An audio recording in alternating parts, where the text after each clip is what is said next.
Good morning, everyone. This is Pinky, the housewife. I'm here with another story for you, another video. And this is the strangest I have seen. Okay, I see a lot of strange, crazy things, but this one is strange, okay? One of the most strangest. I'm going to let you know right now, and I want you to watch it to the end. But let me just say everything is alleged. This is my opinion only. And this video is for educational and entertainment purposes. Okay? Now, when I say strange, it is. All right. This is in Compton area. And a lot of strange things happen in Compton.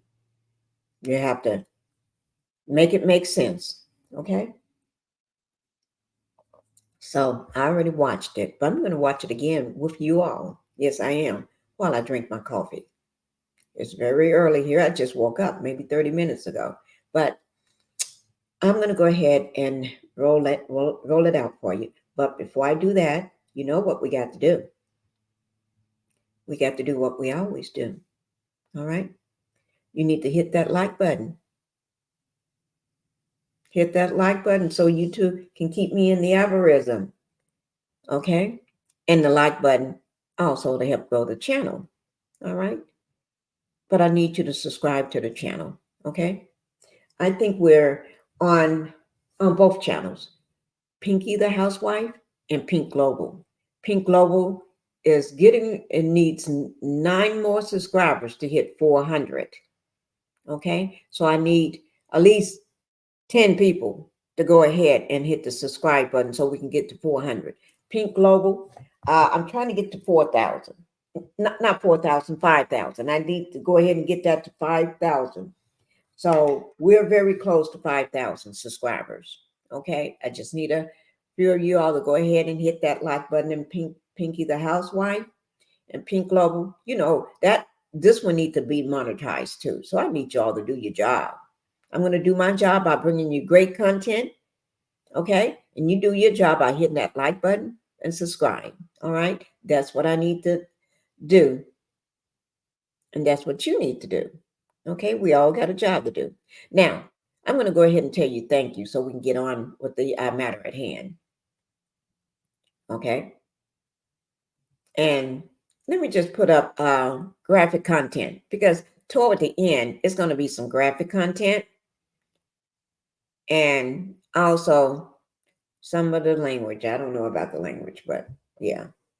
So just letting you know, this may trigger some people. So if it's going to trigger you, when it gets to the end, you want to close your eyes and open them back up, close your eyes, or go get you some coffee and come back, okay? But don't turn it off, okay? Because I need you to watch to the end.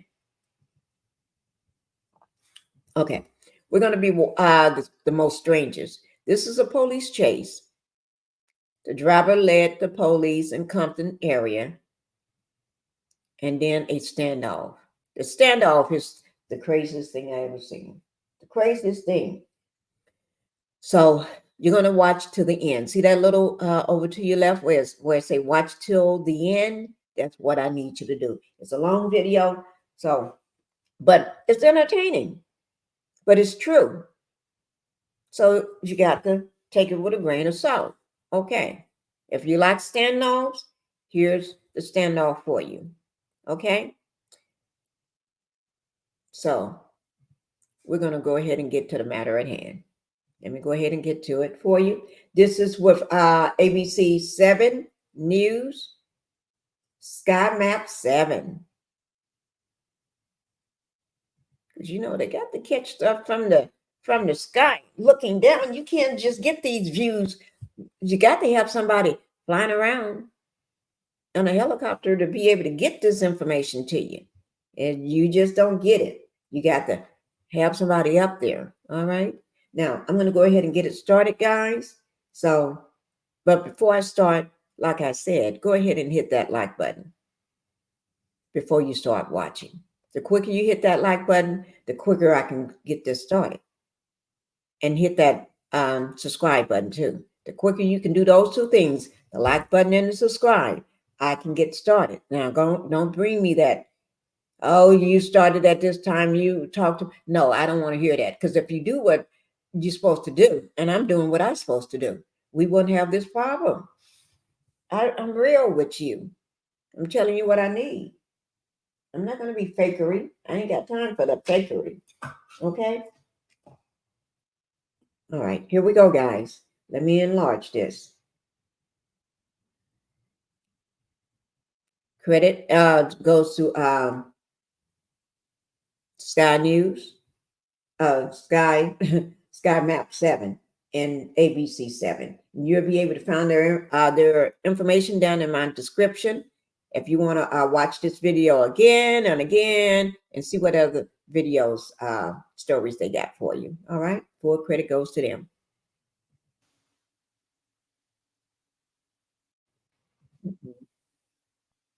You'll hear the sound in just a minute. It's on. Right now, you're watching it from the sky, so you won't hear the sound. But this is the driver. What are those things he got in the back of his truck? What are those? Is that wood? Pieces of wood or what? I don't know. He got his window down, I know that. I hope he got some air conditioning. He's in Compton. This man is actually stopping at the light. He is doing what he's supposed to do. He's stopping at the light. He's doing all the proper things. But just in a police chase. Look at him, guys. He is in a police chase.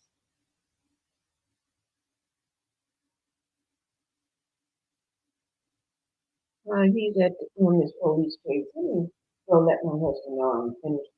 Well, I'm not quite finished, but I'm getting to the end. The coffee is getting cold, so I can get my breakfast brought in. So let me just let him know so we can get ready to bring my breakfast in so we can watch this together.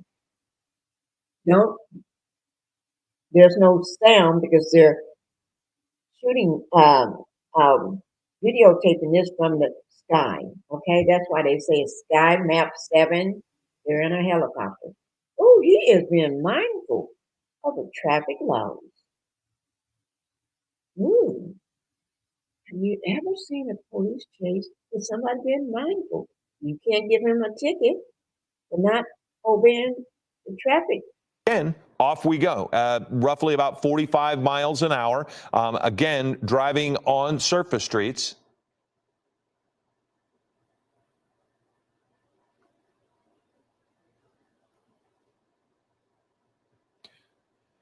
Good afternoon. I'm Philip Palmer, and we are starting our breaking news coverage of a police pursuit. You're looking live at an image from Air 7 HD on West Rosecrans. We believe this is in the Compton area. This driver failing to yield is what we've, for the most part, seen at this point. There's not been a lot of reckless driving, but we did see a pit maneuver by authorities in a circumstance very similar to what you're seeing here, where they pitted him and he just simply drove over the median in the grass and just kept going. There was no damage to his vehicle, and he was able to continue on. So we've seen the driver with a balloon, it looks like, and possibly inhaling whatever is in that balloon, but we do not know if this person is under the influence, why they are failing to come to a stop. But this is a kind of environment where we're going to see how dangerous this pursuit gets. So far to this point, the driver has pretty much followed traffic laws, stopping at intersections, waiting to go at green lights, but just not pulling over for authorities. And again, they've tried one pit maneuver. We're going to see now what they're going to try. We've seen an officer jump out of the vehicle and start to approach the truck, but then the truck drove away. So now you see here, again, at the intersection with West Rosecrans Avenue, and I don't know what the cross street is. I can't really see the cross street on that one. But he's just sitting in the left turn lane, allowing for traffic to continue to go past. It's North Wilmington Avenue is our cross street there. So look at all of the officers around. He is not restricted in moving forward, which they wouldn't really want to do that. That would put officers at risk. But he is not getting out of the vehicle. So you can actually see again there the balloon in his hand. and looks to be up near his mouth. So we don't necessarily know what's going on there, but you can make your own assumptions. Again, we're watching to see if he will get out of the car and surrender to authorities, but right now they are not approaching him. The last time we saw this type of circumstance, again, the officer in that vehicle right there got to open the door as if he was going to get out and approach, and then the driver just drove away. So we're now waiting to see what this pickup is going to do. We don't necessarily, there's no opportunity necessarily to do a pit maneuver at this point, but right now we are at a standstill as we're looking to see what happens with this person. From the other side, you could tell that the window was down. We can't really see anything other than the contents of the back of the pickup, which again look like tree stumps. I only bring that up and that there is some weight in the back of the pickup truck, which would give it some stability as he's driving if he were driving at high rates of speed. But he's not necessarily. He's just not pulling over. So now we see the pit. There's another pit in the intersection. If he follows suit, which he did, he's going to try to get away. And now he's made it dangerous driving into oncoming traffic. The officers are continuing to bump him and try to stop him. But now look, as he has moved on, you have a couple of people standing outside taking their cell phone images of it. And this is almost exactly what happened a moment ago. They did the pit. There's a spike strip, and we'll see if that got the front tire. It did look like as if he got it under the driver's side front wheel. And if it did, we'll see that tire start to disintegrate and the driver will lose at least some control of that vehicle. But they might have missed him, and we'll see. He's going about 45 miles an hour, 41 miles an hour. So that is not excessive when you talk about this area. But he, again, has eluded authorities as they did a pit maneuver. But I was surprised at how many officers were there. And as I look at it, I can't really tell, but it does seem as if the front end is sitting a little lower. I could be wrong there. We're trying with Air 7 to get a picture, but no, it from my perspective, it does look as if the tire is intact. So maybe they did not get him. Now we've got somebody. No, okay. So the officers, again, there are plenty of officers behind. It was LA County Sheriff that we saw. And so here they are again at an intersection, and you see an abundance of officers there, but the driver doesn't dangerously enter the intersection. And that has been a consistent behavior on this person's part. The only thing that we've seen them do is 2 pit maneuvers, and at neither time did the person stop. They just drove across the median and started heading in the other direction. And so now here we are with sheriffs again, this on Rosecrans, now at North Acacia Avenue. And the driver continues to not yield. And there it is again. You can see another shot with the balloon for this suspect, which now we're about to see another pit maneuver. And there is another one. And we'll see if the sheriffs change tactics at all to try to pin him in a little bit more. But with the pickup truck, he's going to have a little bit more of an opportunity to go over those medians, and he's done it again. Now he's going into officers. This is where it begins to get dangerous for other people, because even though he's going at slow rates of speed, he is just not stopping, and he's going into traffic. So now we've gotten off of Rosecrans, and we are on a side street here at about 25 miles an hour. No word on if there was any damage to the undercarriage having gone over that curb and the median, because you can hit the undercarriage pretty hard on that curb and cause some damage. But to this point, this does not look like there's any damage to the vehicle, and the person is now going to continue on. Again, at a stop sign, checking both directions, and then slowly driving away. But somehow he's now eluded authorities in 3 pit maneuvers where they have not been able to get him to stop. But again, here we are, not riskily blowing through a stop sign, but just moving on through. So now we have an officer approaching from a different direction. And again, this is now West Elm Street, turning off West Elm. Again, West Elm and Acacia, it looks as if so. But you do have the risk now that you're in this part of this type of driving, that there could be bystanders that come out into the street, might not realize there's a chase underway, could step out and put themselves in harm's way. So officers are going to have to take that into consideration. You see this person That is an officer. We have an officer there, and there is a spike strip that he is driving right over. So that we have no doubt that he hit the spike strip that time. So that's going to disable the front tires of this truck, and you can see the thread, the string, the rope there behind. So it's still underneath his vehicle. And we're going to see how long that is going to be able to, he's going to be able to continue driving with that less than lethal opportunity to stop it. I couldn't even tell. Now, Giovanna Lara is joining us now, but you couldn't even really tell if that was a spike strip or if it was something else. Some other that tool. they threw, another device that they threw under the vehicle, because it didn't look like the spike strip. No, it sure did not. But I've been watching and listening to you for the last 10 minutes or so. This guy is determined to get away at slow speeds, as we are seeing. And was it 3 pit maneuvers that they attempted? At this point, yeah, there've been 3. And again, you see the people on the sidewalk. So driving in this neighborhood puts folks that are just minding their own business at risk, regardless of how reckless or safe he's driving. And what was remarkable, that there were so many police cars there, and he just weaved his way right through them. I was expecting some of the officers to be a little bit more aggressive and get in his way, but without knowing if he is armed, I guess that would be a reason why they wouldn't want to completely encircle him. Well, at those points, you're not wanting to put officers at risk, because, Exactly. to this point, he's not driven recklessly. He just refuses to stop. And we have been told that it was indeed a spike strip that they put under there. There was a doubt between the two of us. It just didn't look like a standard spike strip. But to the right, you see the videotape of what this person has done previously. So it's this fine balance for officers to try to stop him from moving forward without putting officers at risk. So they're not going to really block him in if he can get any kind of movement going forward. They're going to, if they can get him so that he can't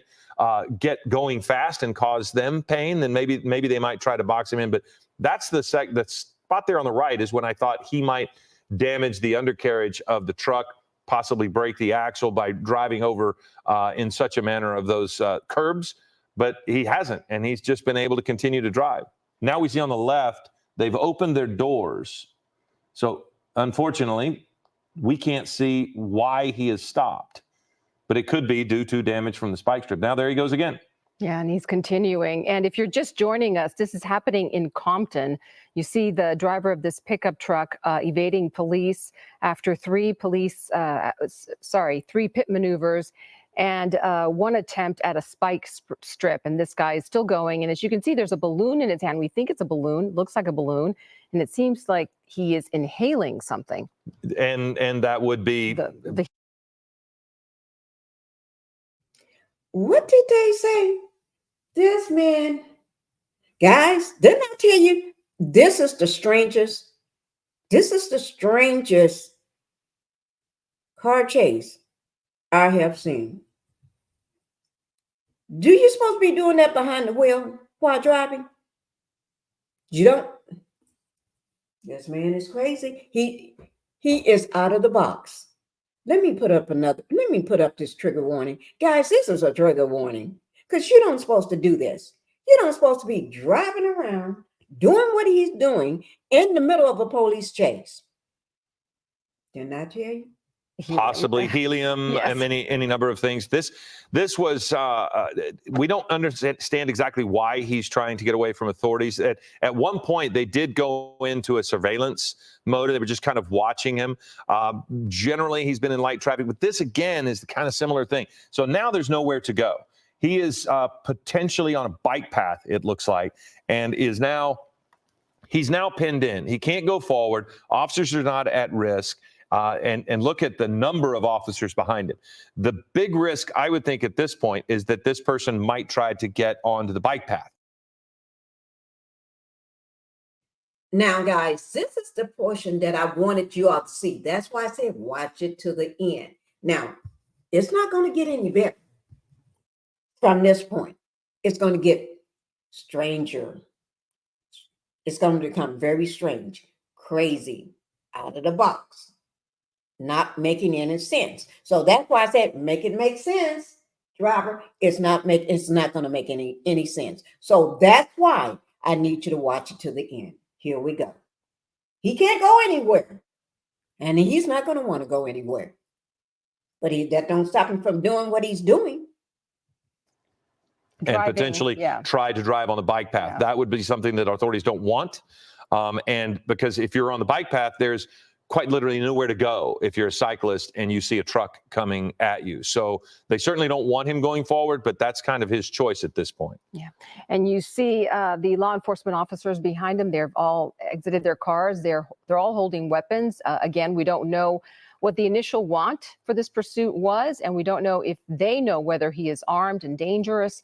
And this guy seems to be continuing holding on to that balloon, which is a little funny to me. Well, the balloon has deflated and inflated. Yes. So my assumption is that he is inhaling whatever it is he's putting into the balloon, which would suggest, and I can't say this for sure, but it suggests that he's under the influence and would be acting irrationally. Now you've got a dog that's right there in front of the vehicle. So again, you wouldn't want that to get in the way. You certainly don't want to put the dog at risk there, but you just worry about the bike path. You see officers here. So they are going to try to keep him from heading that direction. The concern I would have is if he were to turn right, that seems to be the direction that his vehicle is pointed. And if he somehow got onto that bike path, hopefully he will not make that choice. Yeah. And my understanding is we picked this up at about 12:40. May have been going on a little longer than that, but that is the information we have so far. So we've been following it, the last 15, 20 minutes or so, and he's remained in Compton for the most part. Yes, and he still is in Compton. If you're trying to identify this part of town, you're seeing at West Poplar Street. And at this point, it almost seems as if it is a standoff where now he's either rolling down his window or up. I can't really tell if the window is open. But you could see him moving his arm there, trying to roll down the window. And then, so now this is the difficult thing for officers too, because as he leans across the cab of that truck, they don't know what he might be grabbing. He could be reaching into the glove compartment. He could be reaching under the chair or under the seat. So they just don't know. And you really don't want to see him continuing to take his hands out of his. No, he is. Watch. Okay, he's just filled up the balloon again. So he must have a helium tank. I would assume. That's an assumption that is not unreasonable given at this point. So, so you just wonder what his state of mind is right now. And I have a question about: is that wood in the cab it looks as if it's tree stumps that possibly. There was some stump removal. Now let's see what they do if they're going to. So clearly he can't go backwards now. So they're setting it up so he can't go backwards. The question for me, again, continues to be, can he go to the right? To the left, it's going to be difficult because of the angle of his vehicle. Right. He's not going to be able to make that. The wheel turn is not going to allow him to do that, turning radius. But he can make that right turn, our left. And if he turns to the right, he could end up on the bike path. Yeah. But there could be, and I can't really tell from Air 7, if there's something blocking him to keep him from going that way. Yeah, that's what I was thinking, that the gates there, it doesn't seem like a very wide opening in that space. Wider, it's not as wide as the left, but either way, he's not. Oh, something just happened. They might be shooting less than lethal in there, tear gas. Yeah, there could be tear gas. Yeah, that's what it is. Yep. So they have fired tear gas, and now you see him with his hands possibly, well, he still has his, it looked to me as helium there. You see the little container. The window is down, it appears. It looks like he's communicating with them. They have shot pepper balls into the cab of the truck, which if you've ever been around that pepper spray, that is an unpleasant experience. Although he doesn't seem to be reacting. But he's got the window down, and so if he's wanting fresh air, he's just poking his head out the window. And again, if that is helium and he has inhaled as much as we've watched, he's certainly not in his right mind. And so now it looks as if he is yelling at sheriff's deputies who, off screen to our right, his left, you could see the officers just beyond our frame here on that bike path. They might have moved from there, but that's where there were a couple of officers. There they are. So they're actually moving back. He may have yelled at them to the point that they want to reduce the conflict. They want to decrease the tension. So maybe they did want to move it. De-escalate. Oh, and this is a good view of him. You can see him rubbing his eyes. Yeah. So yes, he has taken a heavy amount of pepper spray. They fired it in. Now, okay, they're asking him to start removing things. So hopefully that's probably what they're asking him to do. I'm not sure what it is that he tossed, but now they're going to try to get him out of the vehicle. But this is not the way. They're firing more pepper spray in. Can you see it? You can see the pepper spray exploding there in the cab. Is it going through the windshield? They're probably shooting it through the back windshield, and it's open. In most pickup trucks, there's that window that's just behind the driver. Right. So if he's driving with that open, they could fire it in. Right. But they could also probably, depending on, usually those pepper balls break on contact. So I can't imagine without a window open, they would be able to get it in there. Yeah. But clearly we saw it go in. Okay. He was pointing at them, it looks like. I believe this man is out of his mind. This man may be stone crazy out of his mind. But that don't excuse what he's doing. Good thing they taking him off the street. Showed them his forearm, and he's clearly talking to them, yelling at them, and it is, obviously he is still upset at some level. Has he now rolled up the window? He's reaching for something. He rolled the window back up, which of course is not what you want to see. That is you had hoped, and we did, that he was starting his compliance, but now he's rolled the windows up, and he's getting more pepper spray. So at some point, you wonder if they might go with tear gas, something that might even be, more of it to just almost fill the whole cab. Yeah. But the pepper spray is pretty bad. I'm surprised that he is able to stay in there and handle whatever they have done. Well, time is on the side of law enforcement. They can take their time with this. Mm-hmm. There's no rush. It doesn't seem that anyone is in danger in the neighborhood. I wonder if they have made any efforts to evacuate some of the homes on either side of this street. Hard to know. Well, the one, my concern was for the bike path, and you mentioned he might not be able to get on it. But the good news is he's been here long enough that officers, sheriff's deputies would have been able to secure that bike path. So if he were to turn right, even if he could, my assumption is that they will have secured that. Nobody's going to be coming down either direction of that bike path. So to your point about people being safe, I think that the bike path, because that is really the only place to go, those areas have been cordoned off, and nobody's going to be coming back and forth on that bike path. But at this point, like you said, they can potentially sit here and wait as long as needed. The community is, for the most part, not at risk because he's stuck in this location. He's pinned himself in. And so as they just continue to pepper him with pepper balls, we'll just kind of wait and see what he's doing. He's very nonchalant about his behavior, including when he was driving. Yeah, and we're not seeing the balloon anymore, but it seems like did he just put something in his mouth? Hard to see. Hard to know from this. They're shooting more in there. You can see every time. You can really tell when they are filling that cab with the pepper balls because. Now the window's down. See, he's opening the window, I think, to let the pepper spray out. He rolled it down, And so, who knows if maybe they fired, rubber bullets to break the glass. We can't really see what what his window behind him looks like. We don't know if it's broken or if he's got an open window. I would assume if it was an open window and they were shooting pepper balls through it, he could have closed it. So I wonder if he's talking to someone at this point on the phone. Looks to be smoking. Or smoking. No, he's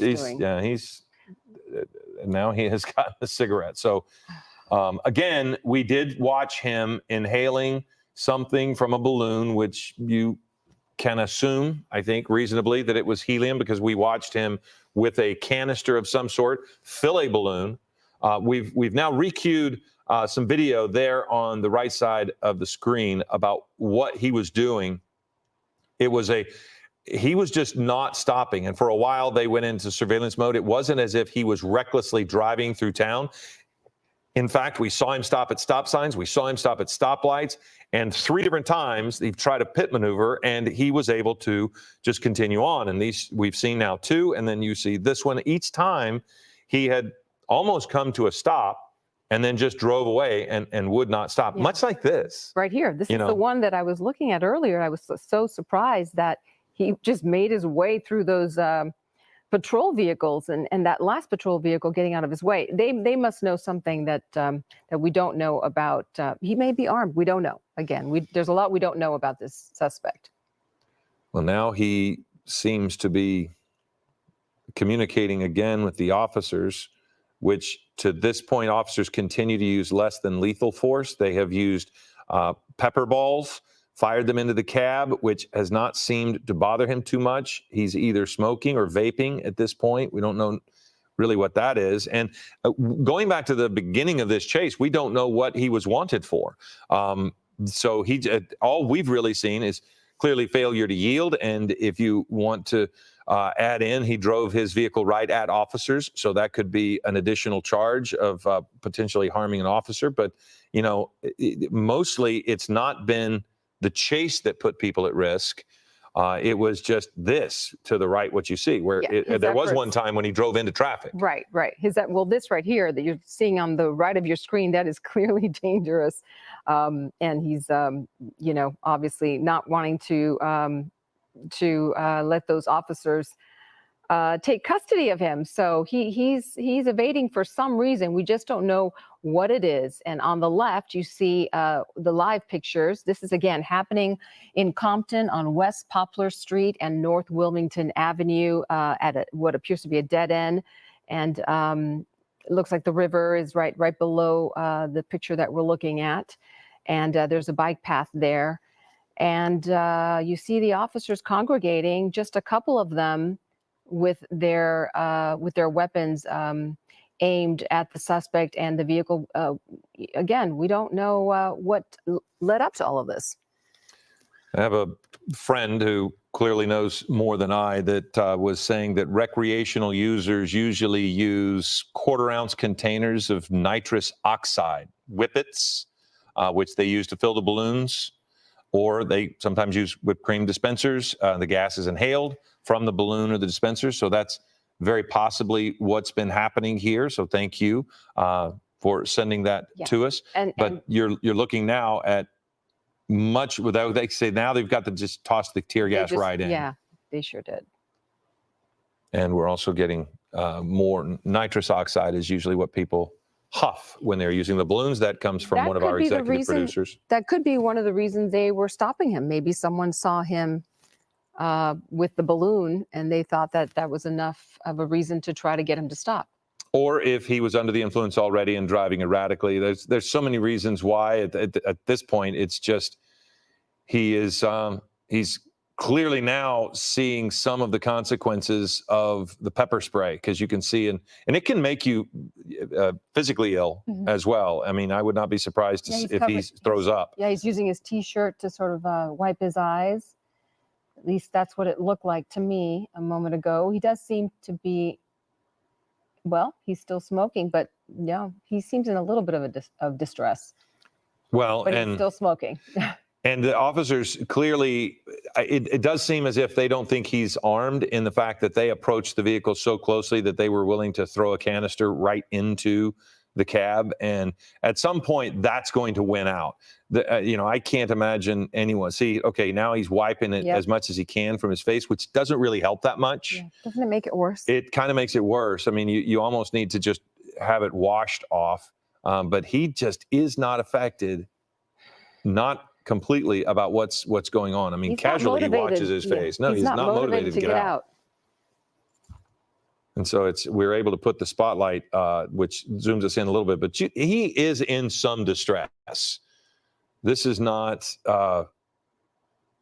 pleasant for him at this point. You can tell by sticking his head out the window. He's trying to get out of some of it. I think he's talking to them. Oh, yeah. He's definitely. Well, you can see on the dash some of the pepper spray, I believe, the dashboard, the white substance there. That if he gets that on his hands, that too can, then you're wiping your face and you're making it. That's when you're talking about making it worse. Right.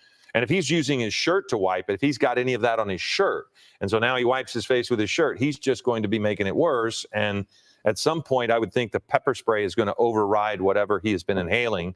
And that looks like he's vaping. It looks more like a vape now, it is a vape canister, a pen of some sort. So we don't know what's in the vape.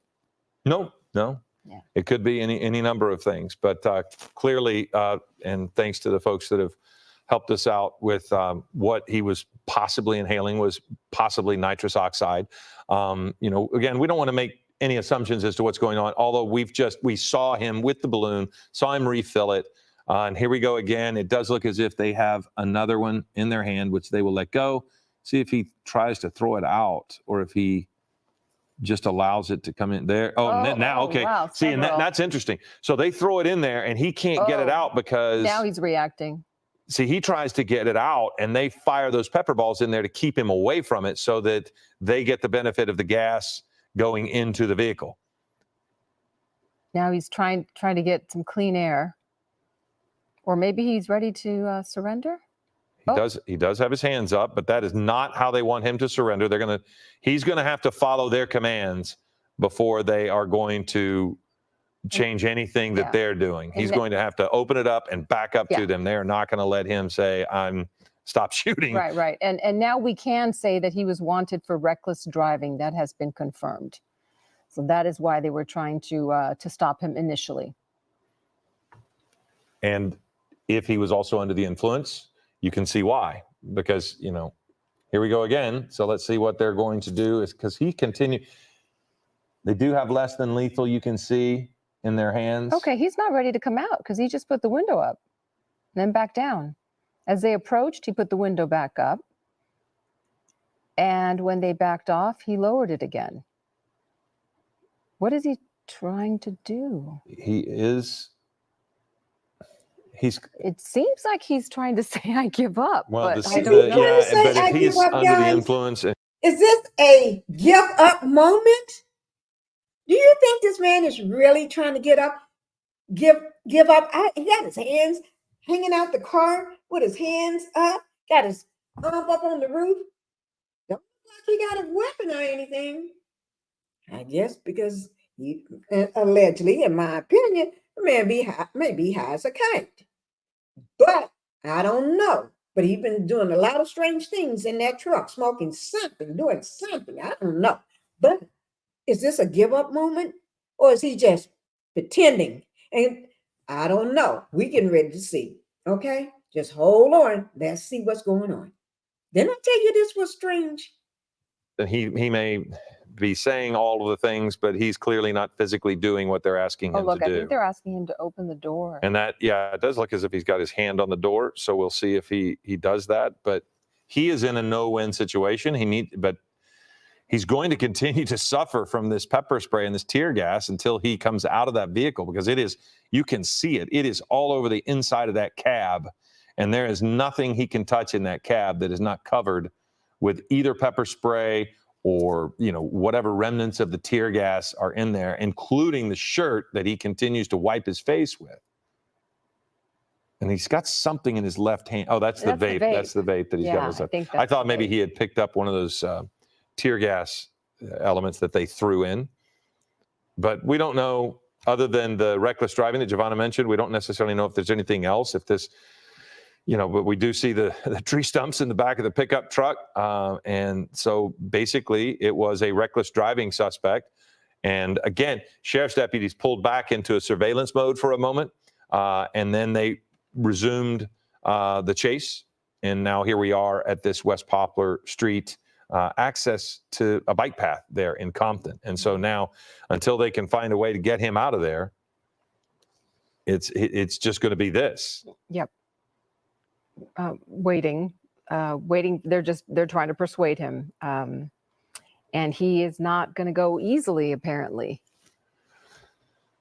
Well, I just wonder what he's trying to negotiate. You can see when he points at officers, and you can see that it seems to me to be loudly either yelling at them or talking at them, and you know they're going to try to de-escalate. And look at the one sheriff kind of waving his hand in front of his face. I would assume they can even smell some of that pepper spray if any of it blows in their direction. Yeah, at the top of the screen, I saw the two officers who are armed take a few steps back, and now they're lowering their weapons. Maybe the suspect is saying, "I'm not getting out." I mean, this is all speculation, but maybe saying, you know, this is making me nervous. I'm not getting out till. Well, they will back up if he, you know, if he in some manner yells at them and says, "You guys get back." They will cede some territory, but not enough to let him move. I mean, they're wanting him to come out of the vehicle, and if it begins to agitate him, they might, because as you mentioned, Giovanna,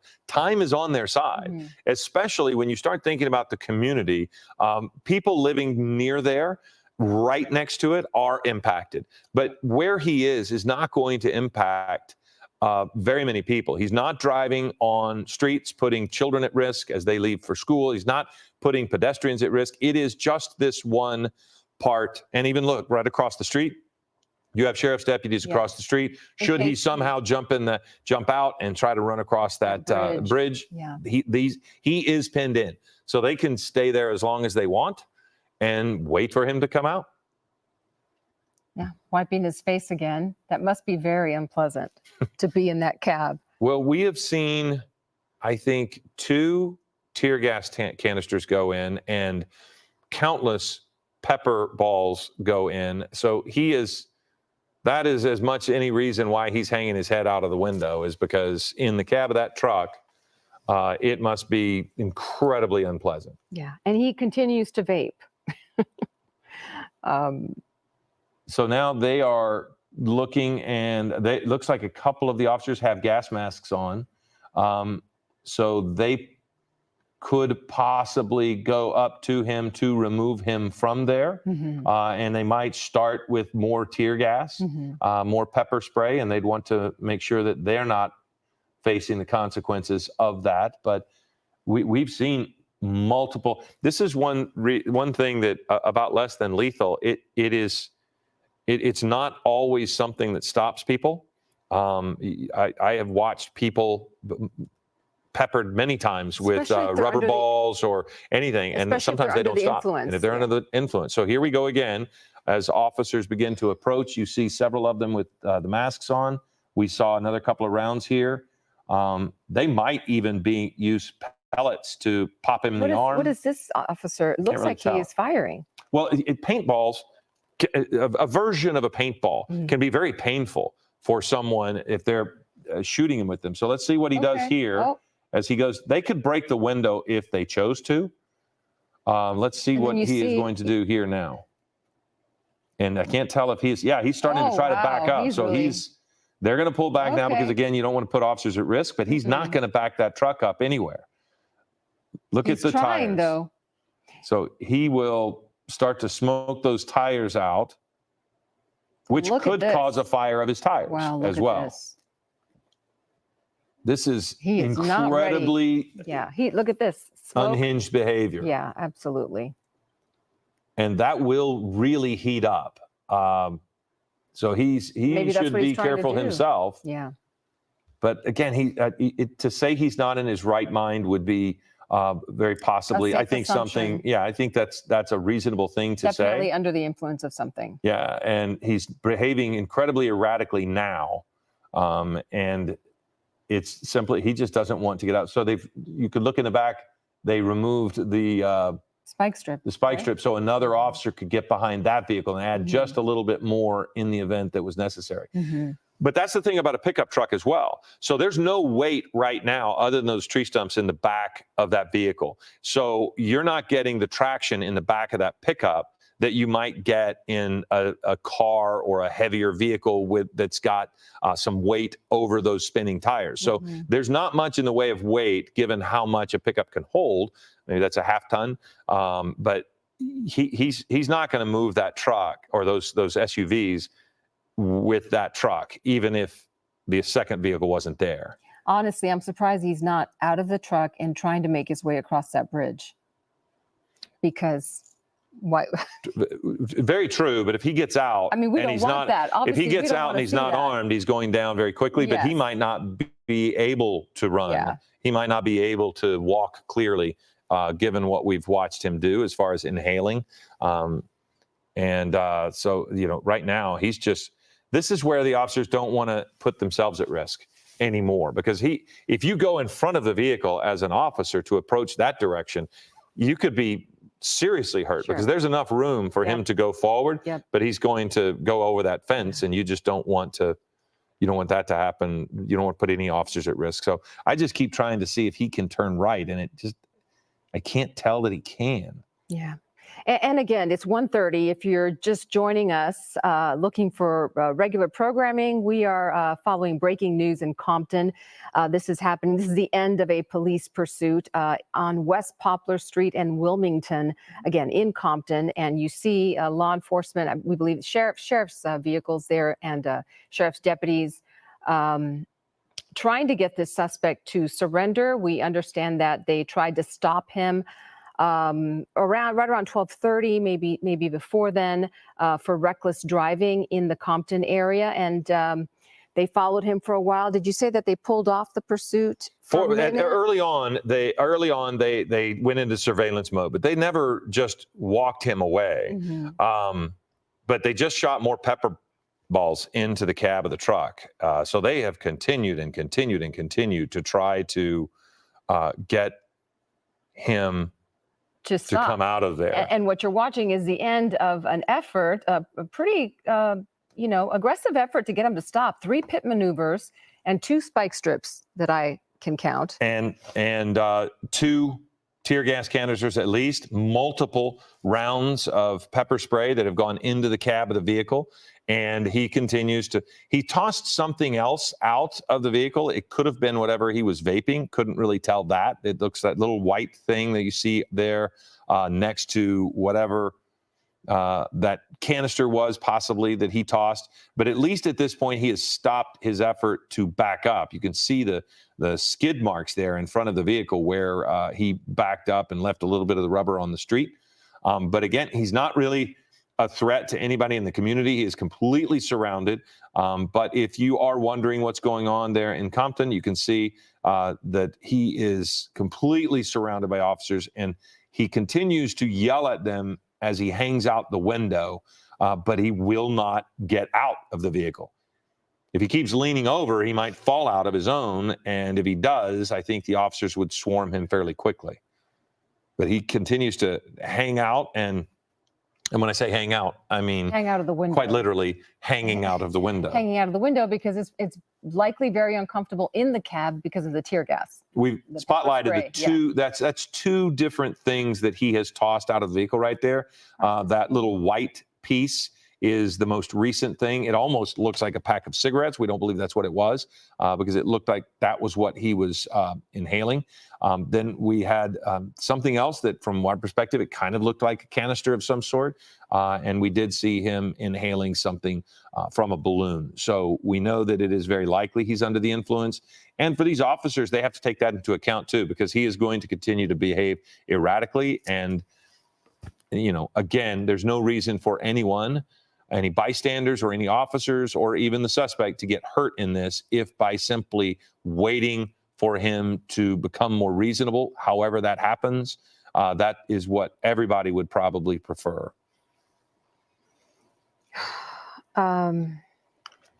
He doesn't seem to be in a hurry either. He must think he seems to be the most patient. Well, again, if he is under the influence, I don't know that he has a massive grasp of time lapse. So he, could just be in his own space right now. And in his mind, it could just be, these people are bothering me. But he's not, man, he has something to inhale again. There we go again. So he hasn't thrown away whatever it was that he was using, or maybe he has another one. It does look like we're getting word that a second patrol car behind the suspect vehicle actually ran over their own spike strip. So they might have actually flattened their own tire They tried to. We saw them try to pull it away. I thought they moved the spike strip. Well, but not before they ran over it. So it does look as if that front tire is starting to lose air. So as they tried to pull it away, but remember that they did that when he was trying to push that SUV back. So they were simply trying to keep him from going anywhere. But it will delay the cleanup of this space because you'll have to change the tire and get the vehicle out of the way. Right. And to your right, I don't know if we can re-rack that video of the deputies approaching the pickup truck. They've approached the pickup truck several times, a couple of times to drop more tear gas, right? That's what we're assuming. And then now you're looking at his effort to drive out and push, get out of the area. He's trying to back out. And you see on the left, he's now doing it again. So that's live on the left, and it was tape on the right. And so he was once again trying to back up a little bit. And see, that's one of the problems we have. We can't tell that the engine's still running, but they can. So they know that the vehicle is still running. For a moment there, I kind of thought he had just put it in park and turned it off, but clearly he hasn't, and you can see it there now. There he goes again. And it's so nonchalant the way he's doing it, so that. I wonder if he even knows that he has his foot on. I think he at least at some level he knows, but I do think that it's interesting. It's hard for us because we can't hear the conversations. The officers there, they know more about his demeanor. They know more about his language. They know more about his approach to them because they're talking to him. They have established the communication, which is a good thing. And with any luck, they will be able to convince him to just go ahead and get out. Yeah. And I wonder if, as we are taking a closer look at what's happening, if we backed out, if Air 7 could back out, we could see if maybe they're reinforcing the other side of the wash with more patrol units. They sure. Yeah. Well, they're certainly blocking traffic. Because this is a residential area on both sides, and that is always a concern. Although there doesn't appear to be any danger to people living there. But when bullets start to fly, you just never know. Well, we did see there was one officer there that is right next to that van, and it looks as if I believe he has either a pepper ball gun or a paintball gun. See the canister there on top? That's kind of paintball. It's probably pepper balls, but that's a canister that will feed the air rifle. Mm-hmm. Now he was waving at the people, I believe, across the wash to have them move. My assumption is because if an officer is over there, right at this point, we have not seen shots fired. We've seen less than lethal action, but you don't want any officers in any potential line of fire. So it seemed as if he was kind of waving somebody off, maybe if they were over there by the watch, like you were saying. Yeah. But yeah, you can put a lot of pepper balls in that canister that's there on top of that. And they have multiple officers with those pepper balls surrounding this vehicle. So if they want to continue to use it, they can, but it doesn't seem as if it's been very effective as far as meeting their goal of getting him out of there. Yeah. And I don't know if you have the answer to this question or if one of our, experts here at the station will know the answer to this, but the one of the police officers is holding a rifle that has what I think is yellow. It's a yellow rifle. Those are generally used to identify. Well, they're usually to identify less than lethal. Oh, okay. So anything with the tape, sometimes it's orange, sometimes it's red, sometimes it's yellow. But you want to be able to identify what kind of weapon you're lifting up. There's a perfect example right there. Yeah. Now they can be any range of less than lethal force, and sometimes you'll have tasers, pepper balls, rubber bullets, and there he goes with the tires again. So you have any number, but it is generally a describer of less than lethal weapons. Yeah. And just a moment ago, we saw him once again try to, put his foot on the pedal and get the gas going and try to back out of that where he is right now. And the odd behavior is he continues to talk. The odd behavior is he continues to talk to them even as he does this. A couple of times we've seen this. As they approach, if he starts to move, they've generally backed off. So here they go. They're putting a lot in there on him, and he's still got that canister. See the canister that he has? Oh, he picked it up and threw it. Well, but look in his hands right now. that is a massive canister of something. He just threw it out. Yeah, he threw the tear gas out, which I think is why they fire the pepper balls in there. They throw the pepper balls at him so that he, pepper balls, rubber bullets. What is he inhaling from the? Maybe directly from the canister, but that is yeah. a huge canister that he's got there now. Canister. That goes a little beyond. I see it. That goes a little beyond the nitrous oxide, the whipped cream kind of canisters that we were talking about a minute ago. But who knows what it is. But yeah, what they're doing, it seems, is they approach with tear gas that will really make breathing in the cab difficult. And the way they keep him from grabbing and throwing it out, which we saw, is to fire a lot of less than lethal rounds in there, whether those are rubber bullets or pepper balls or whatever they might be, because then he's less likely to reach over and grab it. Right. But he has continued to be more than capable of fighting off their rounds and grabbing the canister and throwing it aside. That was the first time I saw him do that. Did you see that I earlier? think he might be getting it out somehow, maybe either on the other window or maybe into the cab. But when you get one of those tear gas canisters within a cab that space, we'll see it. We would see it from here. It would completely fill up the vehicle for a period of time until it started to kind of go out the windows. Mm-hmm. So he's been able to get it out of there somehow. And again, he threw it out just now. And again, this suspect wanted for reckless driving in the Compton area, and that's what started this pursuit that has now run into about an hour, if we are following the clock accurately. And again, this is still in the Compton area, a residential area, and you see the suspect surrounded by sheriff's deputies who are outside of their vehicles and armed with less than lethal weapons, and they fired several rounds of pepper spray, tear gas. Is that correct? Yes. We think. We're getting information from our assignment desk. And we're still trying to get more information about the situation here. And as soon as we get more details, of course, we'll share it with you. But right to the right of your screen, you're looking at video from just a few minutes ago when deputies approached the pickup and threw some tear gas, we believe a canister in the back cab of that pickup truck. That was from several minutes ago. And then maybe 5 minutes ago, we saw them do it again, drop tear gas into the actual where the driver is. And he picked it up and threw it outside and towards the wash. And there's the possibility they might have disabled the truck by using, when they approach, they might have jammed something in the wheel well there, so he can't go forward. He might not be able to go forward, and that might be what we're looking at there to the left. It's very possible he can't go forward. Well, it's a spike strip, but it might have been something that we were talking about earlier, where it just disables the vehicle from continuing going. But notice he hasn't tried to go forward at all, only backwards. So it does appear as if they've disabled the vehicle, which again goes back to your point of the time is on officer side. He's not going anywhere. They know he can't go forward. And that's good news, because we didn't want him on the bike path. We didn't want him making a turn. And so now here he is, and he continues to face down the rubber bullets and the pepper spray and the tear gas that has been filling up that cab. And again, you can see it on the dashboard. We've talked about it, and it's significantly worse now than it was the first time we mentioned it. Look at all of the white substance that's on the dash. Yep.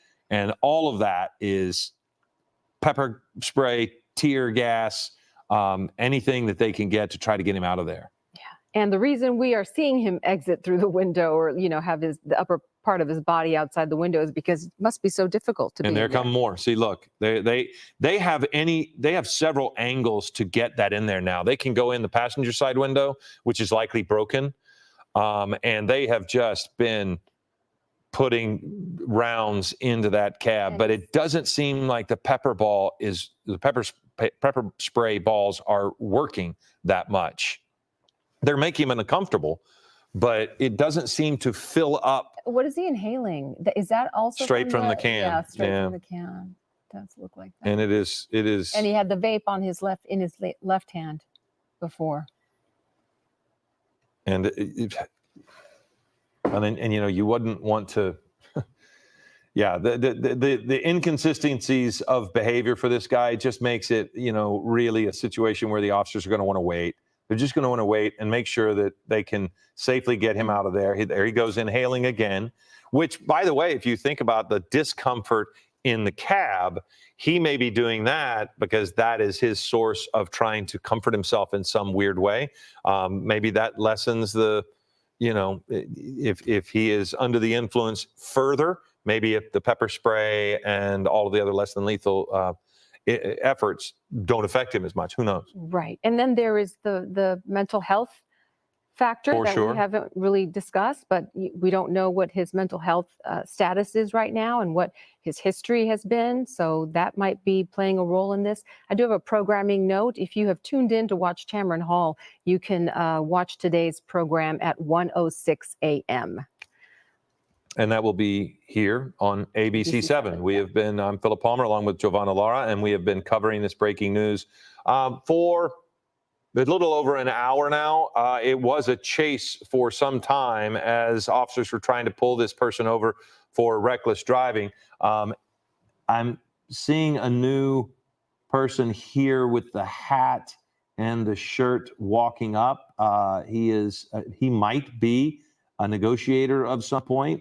He looks a little different than anybody we have seen, and they kind of made way to let him come forward. I do not know if he is a hostage negotiator, but that could be an effort that they're having, just one more different voice that is going to try to reach this man in some way to get him to come out.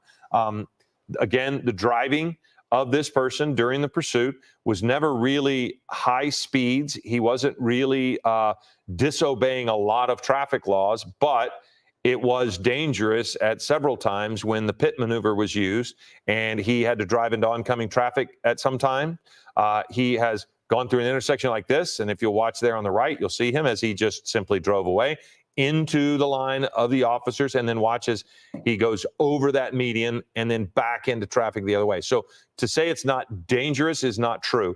I'm just trying to distinguish between chases we have seen recently where the mere chase was a risk and scary to the general population. This person, when he was driving, seemed for the most part to obey most of the traffic laws. We watched him come to intersections, come to a full and complete stop. We watched him sit through traffic lights until he was given the arrow, and then he just drove away, and he just never would yield to officers, which is exactly what he's been doing as he sits at that bike path, unable to go forward. Right. And that is, you're describing everything that we saw once Era 7 was on it. But before that, when the pursuit was already underway, officers were trying to stop him because of reckless driving. And it might have been, similar to what we've seen. But we don't have any reports of him, to your point, driving erratically. What you're talking about right there is perfect. I mean, he wasn't safe. That's for sure. That's for sure. He was not a safe driver at any level. And yeah, there are any number of ways of driving recklessly. But just as a descriptor of this chase, it was unusual in that you could have been sitting at a stoplight next to this person and not known that he was involved in a chase, right? Because he was just sitting there waiting on the light along with everybody else. That's right. And it does look like this guy, this man that we saw walk up in the black T-shirt and the hat, it does, well, for a while there, it looked like he was talking to him, trying to reason with him, as you said. Well, and now he doesn't even seem to be looking at him. He appears, again, maybe he's not armed. If you notice, everyone else has some version of weapon. He is the one person who's not armed, right? At least not holding a weapon. So my assumption is that, yeah, he is a negotiator of some sort, trying to just de-escalate this, right? Convince this person to come out of the vehicle. Yeah, and the driver is now reaching for something. He's holding on to something. It could be that. Looked like a box of some sort. Yeah. It didn't look like the tank that he was. No, it looked like a silver box of some sort. But this is, again, that's pretty amazing what he's doing there. And what's in his mouth now? Something's in his mouth. Oh, that's. Again, his vape cartridge, possibly. And as you mentioned, we don't know what he's vaping necessarily. There's so much we don't know at this point. But the good news is it doesn't appear as if he's armed. You have to operate from the assumption that he is. because he has been willing to use his vehicle to damage and run into things. So, you know, that in itself is a weapon. But again, he is refusing to surrender to authorities as they continue to try to get him out of this vehicle, sitting there on that bike path in Compton. Yeah. And it does look like the man we believe is a crisis negotiator is still talking to him. His hands in his pocket. He is gesturing with his hands. So it does look like there's some communication underway. And we hope that this will end sooner rather than later. Yeah. So again, I mean, we don't necessarily know the protocols for this negotiator, how long he will be able to just continue to talk to him. But it's almost as if this person is just, you know, with the power of this high that he is able to. I mean, it is incredible the pull that can. I mean, think about what he's looking at, and he continues to want to go back to inhaling from that canister. So clearly he is painfully unaware of his surroundings and what's going on due to whatever he is inhaling. And the officers are having to deal with this, trying to make this end safely, because nobody wants this guy to harm himself or be harmed. And at the same time, they want this to end as well. So we're kind of waiting to see what they're going to do. They had to get permission to do the pit maneuver earlier, and they did that multiple times. So again, we can wait as long. The officers can wait as long as he wants, and we're not quite sure how long we want to sit with this. I told you, watch to the end. This is the strangest police chase I have seen. Okay? You got to make this make sense, guys. And he's still, this man, I don't know. We'll just sit and wait, see what happens. Like I told you, it's going to be dark when he comes out of there. But you won't be disappointed. You will not be disappointed at all. But you will not be disappointed, because this is strange. He's still sitting and waiting. I'm just curious what's in the back of that truck.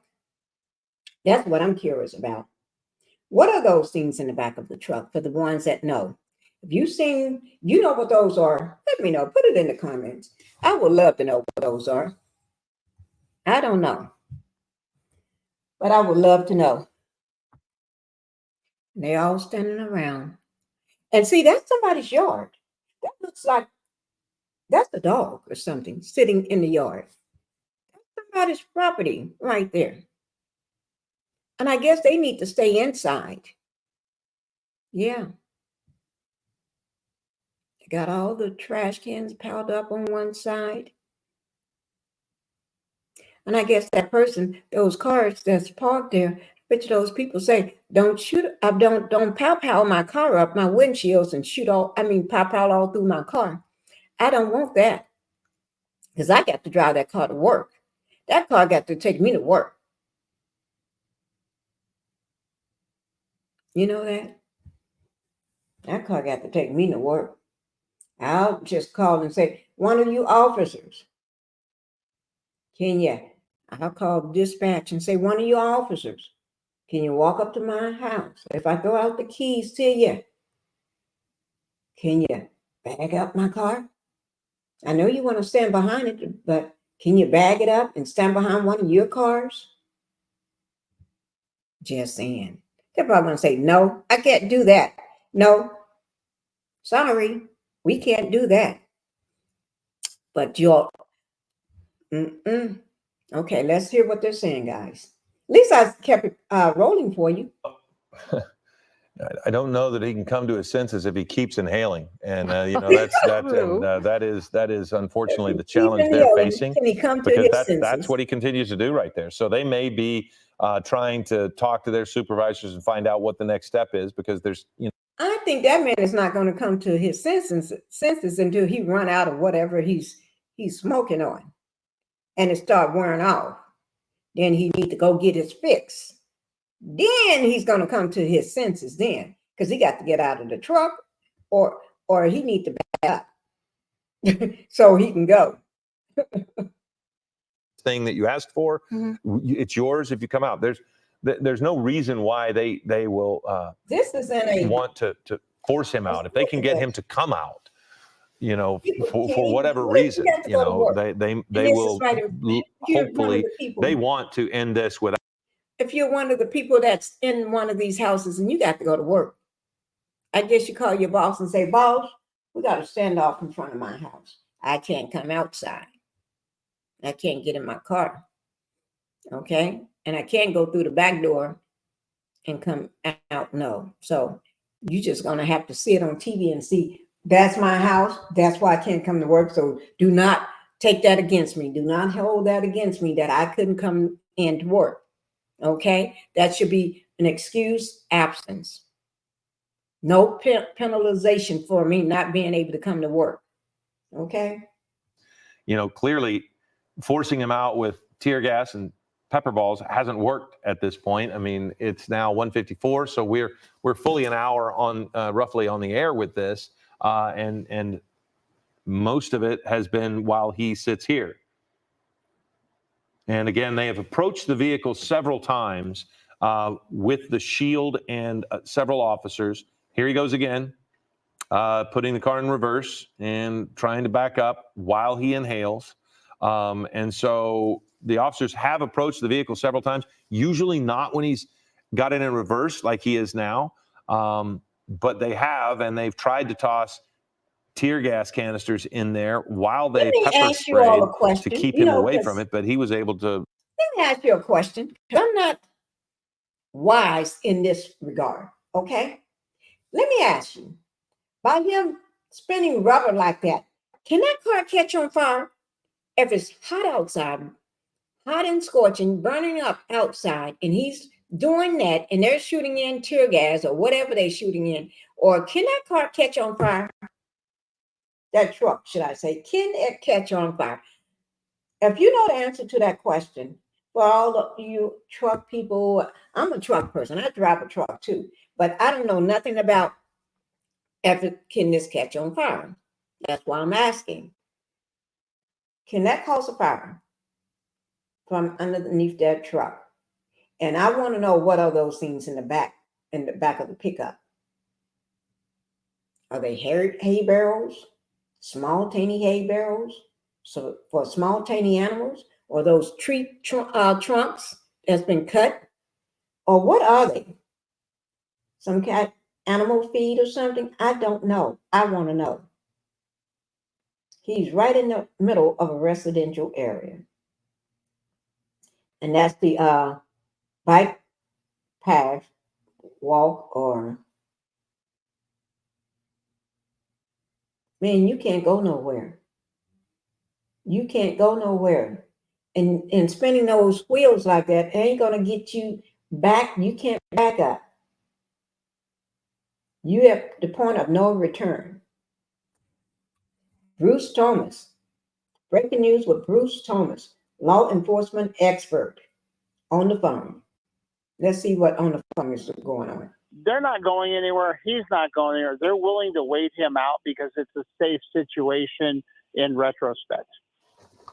And I mean, if you can see the shot, you look here, it does seem as if they have a negotiator. He stepped away. Now he has come back. He has something in his hand. I don't know if that's a cell phone or whatever, but you know, I was making speculation that if he can give him something that's, you know, non-threatening, it's not a problem to let him have it. If it'll get, it looks like he's got water. You're trying to just get him to come out of the vehicle, right? Like, I'll give you the water if you come out of the truck. Correct. It's a negotiation. You know what? You want water? We'll get you water. Give me something. Get out of the vehicle. Surrender. No one's going to hurt you. What else can I give you? What else do you want? It's a total negotiating thing. And it does look as if the man has water, a bottled water in his hand there. I couldn't see that. That looks to be what the officer in the dark shirt right in the center has. And Bruce, tell us a little bit about being around pepper spray and tear gas like that. I've got to think he is desperate for a drink of water. Yeah. No. Yes, he is, David. You know, his throat is burning, his nostrils are burning, his eyes are burning. So he wants the water to flush his eyes out, maybe to take a sip and, you know, swig it around, spit it out. But it's not a good feeling, and so that's why he wants the water. And they're more than happy to give that to him. Well, did you see what I don't know if you could see that, Giovanna. He tossed the water to him next to that K-rail, which makes me think, he said, well, I'm going to throw it over here to you. You just come over and get it. Yeah. Now, if he steps out of that vehicle to get the water, Bruce, what are officers going to do? They're going to do a swarm technique, multiple officers, and this is all pre-planned by the supervisor on scene at the terminus of the pursuit.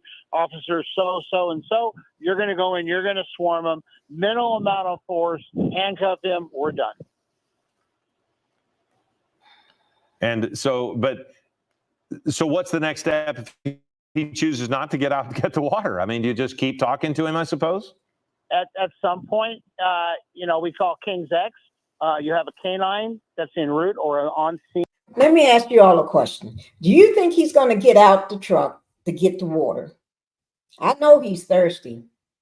You can't go that long with all that stuff they are shooting, all that stuff they're shooting in the truck.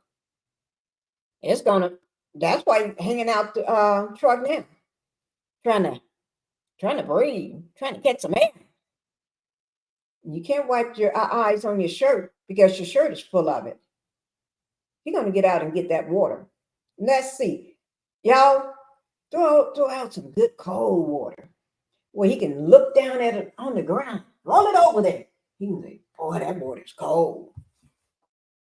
Yes. Throw out a couple Gatorades down there so he can see it. Good cold Gatorades. Yeah. Tim. Bring out one of those mechanical robots, you know, the little small, and put a pizza, and then set the pizza box on top of it, and set a Gatorade and a bottle of water on it, and let it roll itself on out there in front of him, and then just sit there by that window and see what he get out. That man gonna jump out of that truck so fast. Just in my opinion, maybe I may be wrong, but I may be right.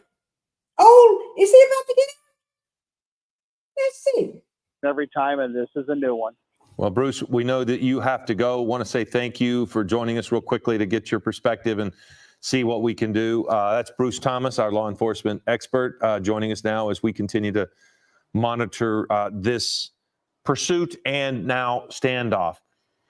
So the officers, you did see a bottled water tossed over. As Bruce mentioned, if you're in a cab with all of that pepper spray, he is going to be parched. His throat's going to be burning. He's going to want something. And they brought him water. But it does appear as if the way they tossed it, maybe about 10 yards away from him, that they had hoped, yes, here's your water. And they tossed it so that he would get out of the vehicle and go get it. He has not, but he has continued to inhale, as you've seen. And it is an unusual. So I think the most unusual is the size of the canister. It's certainly not just your something simple. I mean, it is a large canister there, and he is not putting it in a balloon anymore, which is what he was doing during the chase. That was an unusual sight when we're watching him drive along, and he's got a balloon that he's holding on to, and he's inhaling while he's driving. But then once he stopped, he hasn't been using the balloon. He just periodically will take a breath straight out of the canister. That's right. And if you're just joining us, likely you tuned in to watch General Hospital. We are following breaking news in Compton, and that's why you're not seeing your show. We'll get you information on when you can see today's episode of General Hospital sometime shortly. But again, we're following breaking news in Compton. This is to the left of your screen. You're watching live pictures of the end of a pursuit that started. Yeah, for the ones that watch General Hospital, you know, the soap opera, they're going to bring it to you later, I guess. They're going to let you know when you can watch it. But right now, it's this strange as ever police chase, okay? I know, because my mom used to watch General Hospital for years. And when I was a child, I used to sit right below her on the floor and watch it myself. I used to watch General Hospital with my mom. And then I started watching it. Yes, I started watching it myself because that's all I knew, to watch General Hospital. Yeah, I need to catch up on it. I haven't seen it in many, many years. Many, many years. I need to catch up on an episode or two, see what's going on. Like they say, when you're watching General Hospital, no matter how long you've been gone from that show, you can always catch up on it again. You won't miss nothing. Chase coming to full and complete stops. But yeah, they did pit him several times, and they laid down spike strips. Oddly enough, the spike strip on the truck didn't seem to have much of effect. It's when he drove himself down into this corner that he was no longer able to go anywhere. And we do think that they put something when they threw one of the tear gas canisters into the cab. We think at some point they shoved something into the wheel well or near the axle there on the front that would keep him from going forward. Then he could only go backwards, which is what he's tried to do it a couple of times. And as Bruce Thomas mentioned, that's a felony. He's, when he drove his vehicle after being pitted and he drove straight into the vehicles, that too is a felony because it's attempted murder on a police officer or a law enforcement, a peace officer. Right. So yeah, he has tried any number of things and just refuses to give up. It does look like, what are the officers doing there in the house in the front yard? Maybe they're clearing that home. Maybe they are trying to evacuate at this point. Maybe kids are coming home from school. What time is it? It's 2 o'clock. 2:05. Yeah, probably still in school for another hour or so. Yeah. So we'll see. But yeah, you know what? I mean, it may be one of those deals where they need to know where he is. They could potentially approach from that side if they wanted to. That may be harder for them to, I'm not sure why they would, but they at least went over there. Yeah, maybe they're trying to get access to the front of the pickup truck.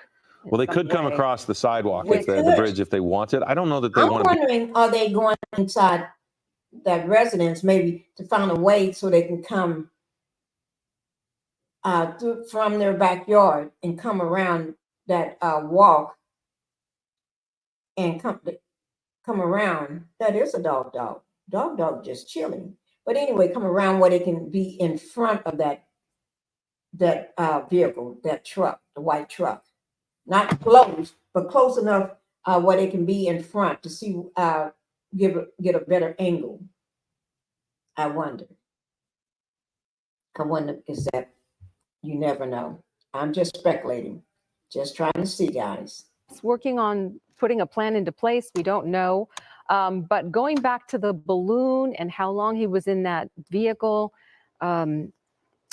inhaling from that balloon, we don't know what was in that balloon. He also has a vape, so we don't know, again, what he has been ingesting. We assume that he's under the influence just based on his behavior. And again, we are assuming that maybe there is some mental health under the influence, that's another at play here. We don't against him. We don't know at this point. But the deputies that you're looking at that are armed, pointing their weapons toward the pickup truck have been there, for quite some time now, and we've seen less lethal. Oh, now we see. Okay, it does appear that they're evacuating this family. Look, Philip. Mm-hmm. Yeah, they're taking them out of harm's way. Which that could be any reason. They could be taking them out of harm's way, or they may need to go somewhere. They may have been able to poke their head out and say, "We need to leave. We can't stay here. We want to go." And we need to pick up our child from school. So they're going to get them out of that house, which clearly they were able to do, which is great news. And again, the behavior of this person continues. Yeah, he's still inhaling from both the tank and the vape. Well, and again, his throat is just likely raw with the pepper spray and everything. And I'm just amazed that he doesn't get the water. As much as I know, sitting here, as soon as he gets out of the cab of that vehicle and goes get the water, they are going to swarm him. I just am stunned that in his state of mind, probably just dehydrated at a high level, that he doesn't think in some way Well, that he could get it. What's he drinking now? Did they get water to him that we didn't? Nope, he does. Yeah, he does have something. He does have some water or something. Or he has something, but he doesn't have the. Oh, no. Okay, there you go. It out. So I don't know. He didn't get the water bottle they tossed to him because he hasn't gotten out of the vehicle. So I don't know what that was, if there was any water in it. He might have just, who knows? But it does look as if, again, there's the negotiator there. He is Still clearly talking to him. There is a line of communication, but it's more of the same here for an hour now, as he just refuses to get out. And we all know how this is going to end. He'll eventually either be taken out with the canine, or he will step out and they'll swarm him. But this gives us a shot, kind of a different angle as you look into the cab. I can't tell if that to the left is a bunch of different, what that is. Oh, I think that's the pepper spray on the windshield. It's not anything. I thought maybe that was something in the passenger seat, but I believe that's the pepper spray, and it gives us a chance to see that window on the side there, which looked on the passenger side. It looks to be broken. Possibly, if I'm not mistaken. And that would also be how they were throwing things in, shooting things in. Oh. Looks like they just shot right through the glass, maybe. I don't know. Would it get through? I don't know. But I thought you were referring to on the ground, the spike strip there. That was the spike strip that finally... That's probably wrapped around. That's probably wrapped around his axle. You know, when he drove over it. But no, the front windshield has marks that look as if it's pepper ball residue. But the passenger side window looks as if it's been broken. And remember, we watched multiple times as sheriff's deputies walked up that sidewalk, approached the passenger side, and tossed things in there. Oh, and then we watched when they tossed that they can put tear gas in, and then he picked it up and threw it right out. Picked it up and threw it right out. So he sits. So I see. And we saw him wipe his eyes, so we know he's at some point affected by it. But I'm just continue to be stunned that he has not shown much in the way of impact of all of that tear gas and pepper spray that's in the cab of that vehicle. It just is mind-boggling that he's able to just continue to sit through it. Yeah, he doesn't seem to be in distress right now. And that could be because he's under the influence of whatever he's been ingesting. You ain't going Certainly that plays a role. We do know that down the bike path on the right of our screen, there used to be sheriff's deputies there. We saw them kind of back away, and they're not there now. And then the other side, too, you've got to think that significantly further down both directions of that bike path, there are officers that are keeping people from even approaching it. So my guess is that if you were to go down the bike path, you're going to see it blocked off because can you imagine somebody's using the bike path and they come upon this accidentally. So you're not getting anywhere near this if you happen to go in that neighborhood. Right. And even on the other side, if Air 7 can pull out again, I think I saw a patrol car down to the left on another street, closing off that street so people could not get through. Yeah, indeed. So at least they're blocking off people there as well. People from accessing that area as well. And that's the thing that can, if you're the suspect, I don't know what you think that you're going to escape, or if you're just waiting, if your addiction is such that you don't care, that you want to continue to sit here like this. But there is no escape from this, and I can't imagine that escape is necessarily on his mind right now. It's the only thing it seems to be on his mind is a failure to comply, because he hasn't done much other than periodically back up when the mood strikes him. Yeah, he is a stubborn one. And the man that we believe was a crisis negotiator, or hostage negotiator, as you were calling him, he has backed away. It seemed like there was some communication, and then he walked away. Maybe there was another message exchanged, another request that he is now trying to make happen. Well, we periodically see new officers come up. We're now seeing the man in the blue shirt there. He's come up. Yeah. Generally speaking, it's been the same folks Like he was there patting everybody the on whole the back. time. But, you know, it can be Dog, remarkably dog, tense. So covering, I'm assuming right, that they kind of bring him in the rotate in grass. and out It looks so like that a one dog, person dog. doesn't get overwhelmed. And there are, I think Bruce Thomas said it best. There's no, you know, playbook for something like this, but there are plans A, B, C, and D, and I do think there is a The reason I keep general saying dog, because I have two MO dogs, of so how to handle these I always things, say and that's dog, maybe dog. why we continue to see new I'm talking, people when I say come dog, in. dog, But I'm talking as about you both mentioned, dogs. Giovanna, I said two the dogs crisis in the grass. negotiator was clearly somebody who, when they came in, Dogs, guys. everything was different for that person That's why I as say dog, dog. he was Even when I see talking one dog, to this I say person. And dog, dog. several times, now And so twice you at can least, we've seen refer to him my walk dog away. as dog, dog. Both times he was on the Dog, dog. phone So when he walked away. when So we don't know dog if he's for going to get husky, something or if he's just and dog for not there anymore. Right. And then Hogan. Bruce Thomas also mentioned Dog, dog. the canine possibly dog, being dog. brought in. We're not sure. I'm not sure if he said that he knew for a fact that they had already called in a canine, or if that's you know, part of the protocol at times in these situations. And now we've got a couple of people, and the officers are basically, I think, now that they're out of the front yard, telling them to either stay in the house or come on and leave the area. My assumption is once you leave that area, you're not getting back in until this is over. So you kind of have your choice, I would assume, because you're now technically within a crime scene once they put that tape up. And so, you know, people have their lives. And, you know, we talked about not having much of an impact to the area at large. It's clearly impacting the people that live in these houses Homes. right here. And it does look like they are encouraging the people to perhaps consider leaving. Because you stuck there until this. Or maybe they're asking about what's behind the home and if there's some access to the bike path. Now, guys. Well, clearly they don't want to put them in figure out harm's range, yeah. and you're right. They may be just saying, Yeah. "Look, you're going to have to exit a different It's a way." I don't real know. I mean, it's so Yeah, we maybe that's can't what know, they're- but you know, the situation. main thing is officers are not going to put any people at risk, and the way this person behaves, It's a real story. I mean, he's not going anywhere, but at the same time, you just want to remove the variables. You just don't want. This is a real situation, real people. You can't make this up. Okay?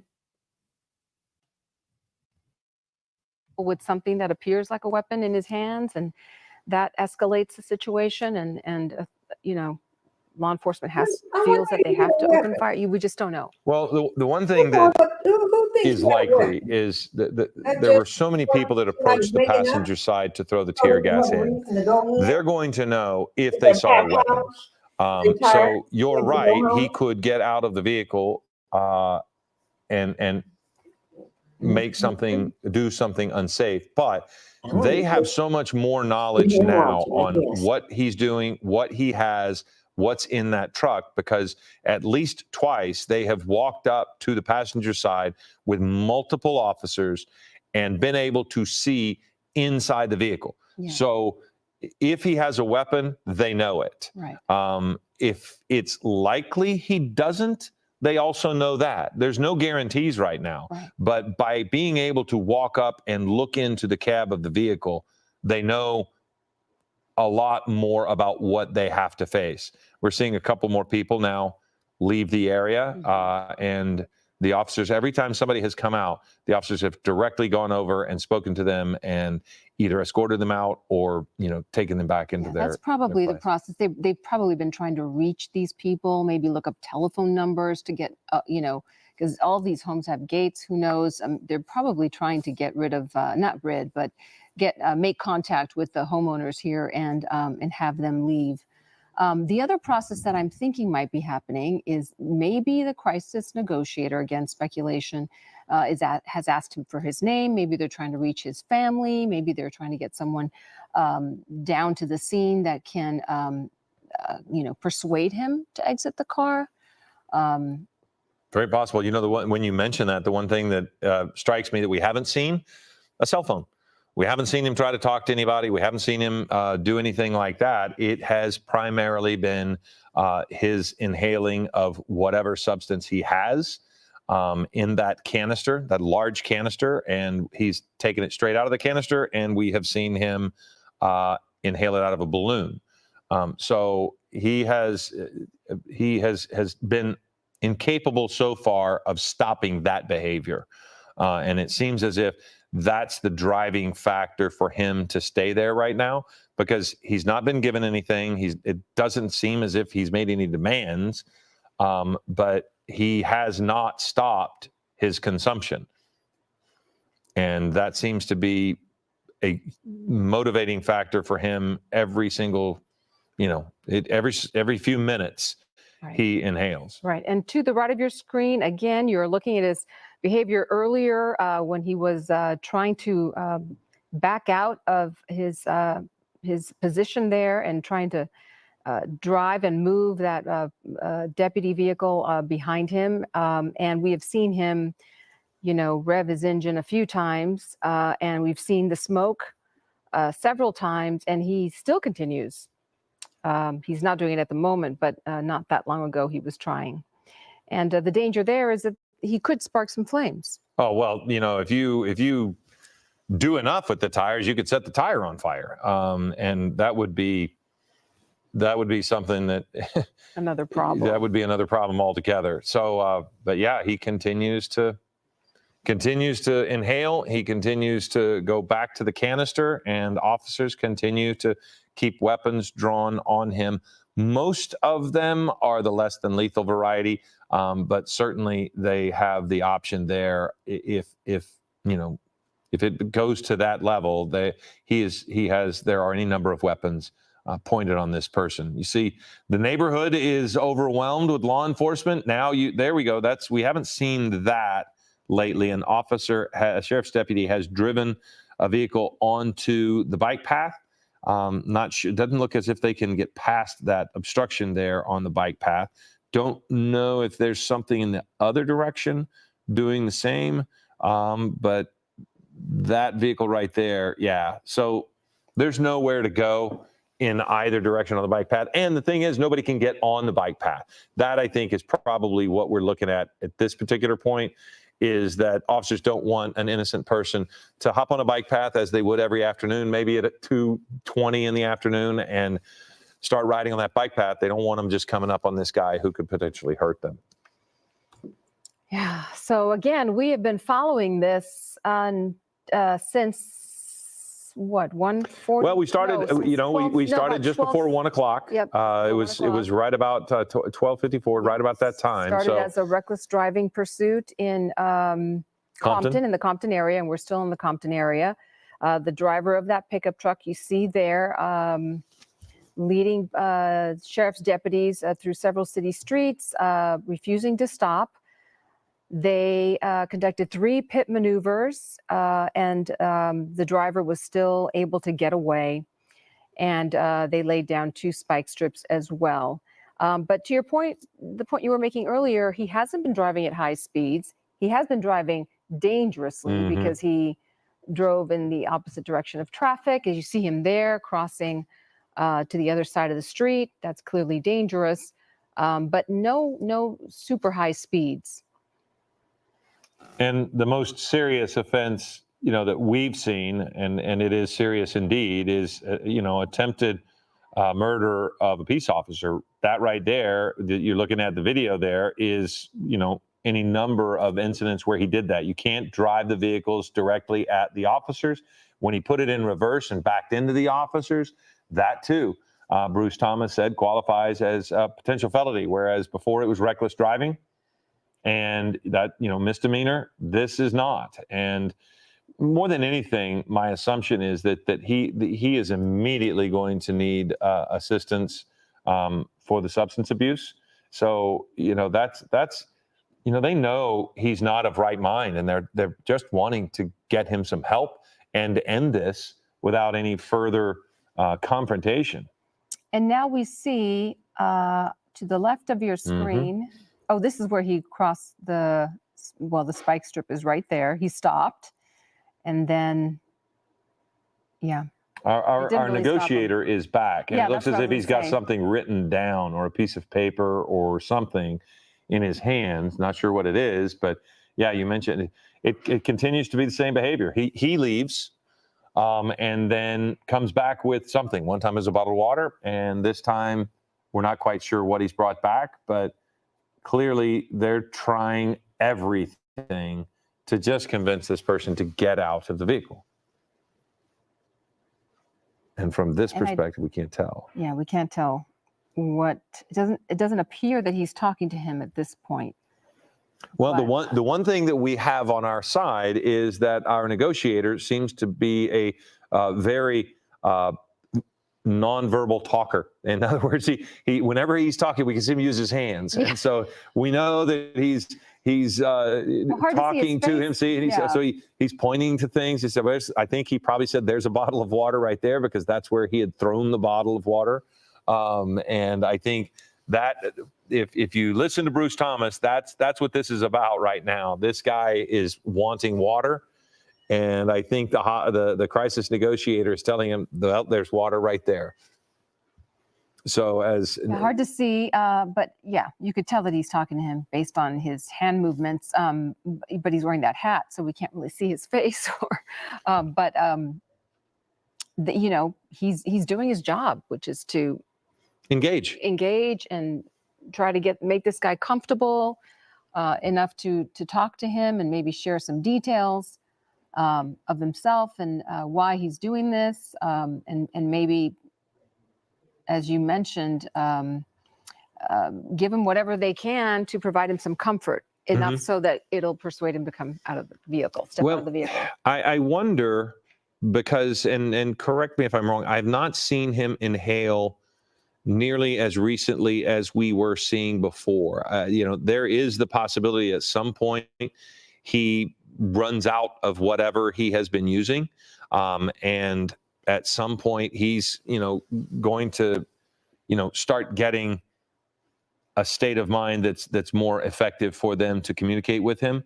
I do see a couple of officers there mustering up behind the negotiator, but other than the negotiator, pretty much everything has continued to be about the same. So I don't know if it looks as if that's a SWAT officer there behind. I don't know if that means that they are going to make, use the canine unit. I haven't seen canine, but see how we've got two other officers coming forward. It looks to me like they're SWAT. So I don't know if this is going to be a change of tactics where they're going to take a little bit more of an aggressive approach to get him out. But they still have some options before them. When Bruce was mentioning the canine unit, there's so much pepper spray, so much tear gas in the cab. I don't know how that would impact the dog. So before he had left, I'd wanted to ask him if that plays a role, or if the dogs are trained to manage that. I don't know, but it does seem as if that might be a reasonable thing as to why you might not use the canine unit, because there's so much pepper spray in there. But these are new officers that we've seen behind. They might just be getting some perspective themselves about what they have in front of them. They might be interviewing the officers to find out what they saw in that cab.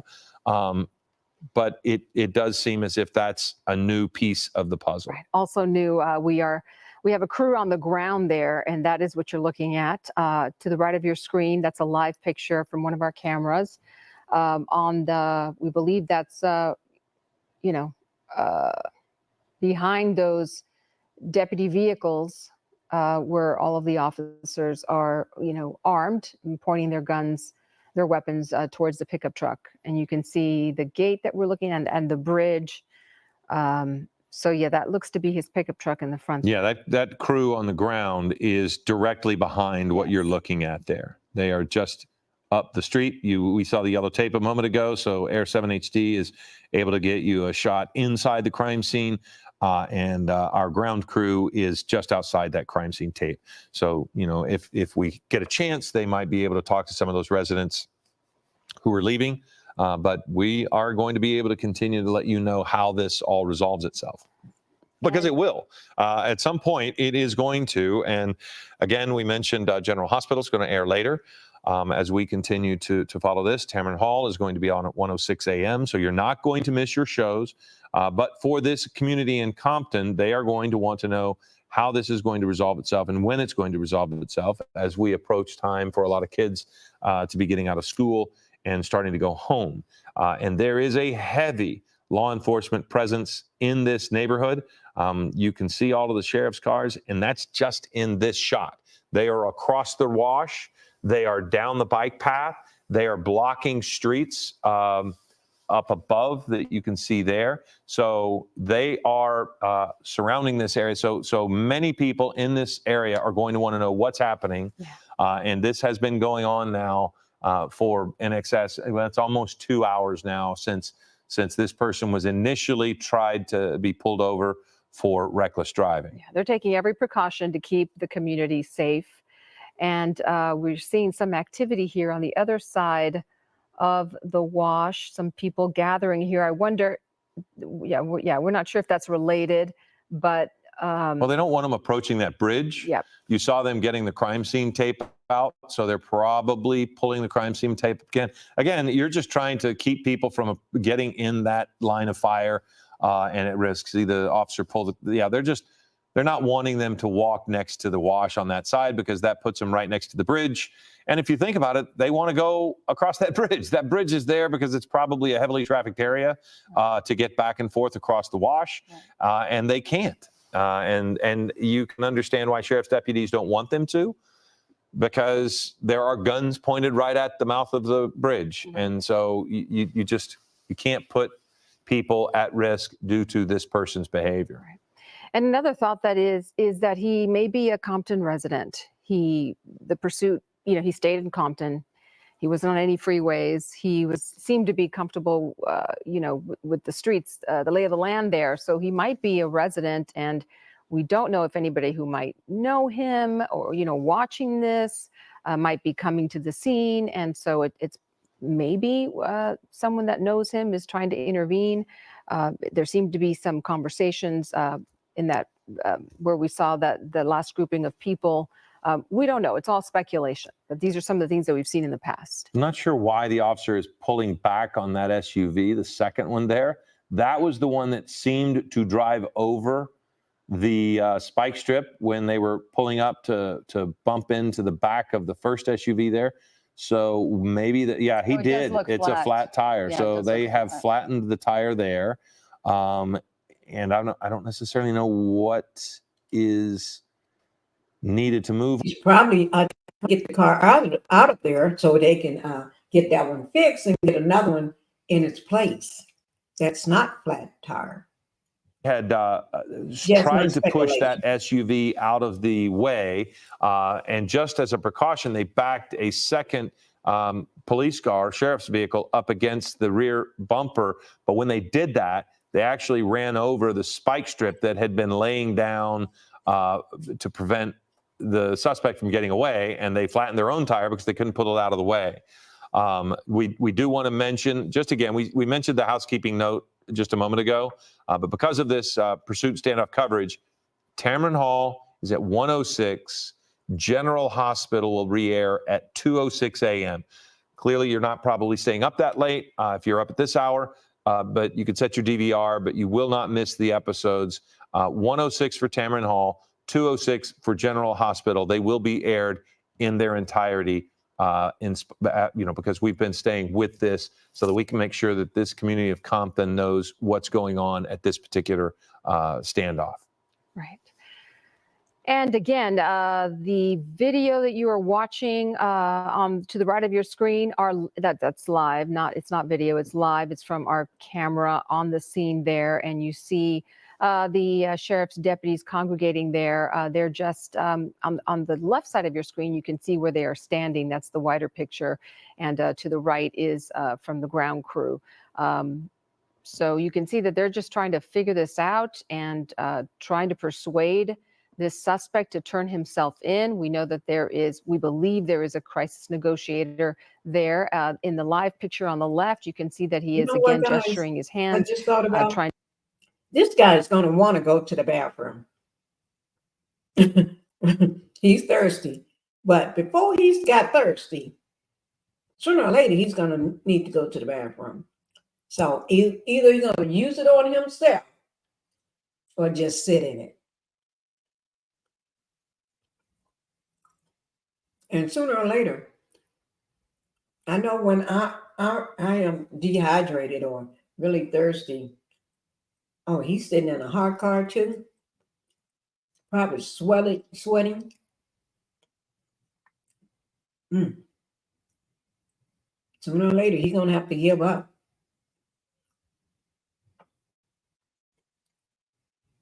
You know, keep the community here safe. But in the meantime, this suspect is being very stubborn. He is not giving in. Well, They tried to throw water at him, and he was not falling for that either. He won't leave the vehicle. Well, and as you mentioned, the negotiator is there. And again, we have watched as he continues to inhale from a canister that I believe is still under his left arm, but I can't see it for sure. And it seems to me that it's been a bit since we've actually seen him inhale whatever he has in the canister. I think there for a time he was continually going back to it. He does have the vape right still. Now, yes. He is still vaping, but you know, periodically we would see him with the blue canister, and it is not a small canister. It is a larger one, but I just can't tell if that's what he's doing now, because we don't have quite the tight shot we had a moment ago. But it's just one of those deals where if they can separate him from his intake, from whatever is causing, whatever is putting him under the influence, if they can separate him from that, I feel like they have a chance to get him out of there. But if he continues to alter his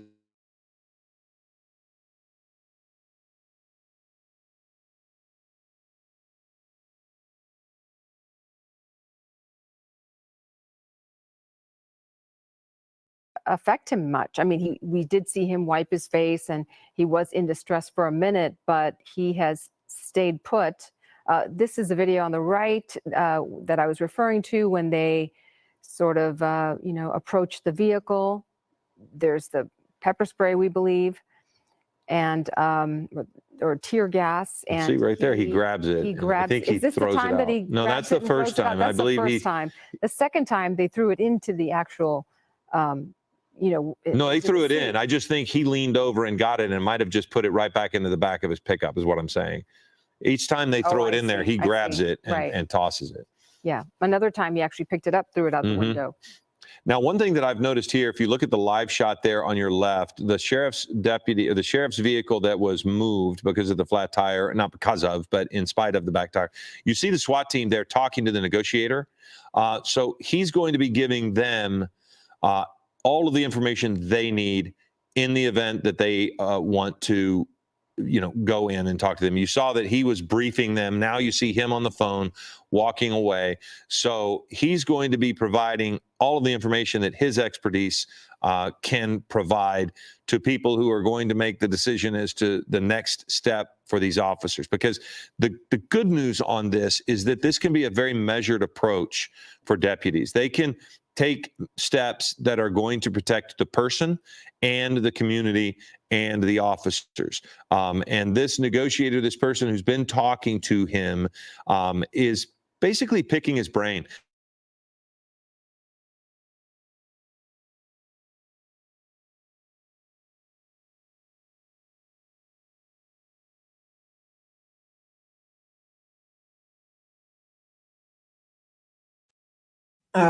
Why keep stopping or the video, but it's still here, still working. Okay, so when you see that,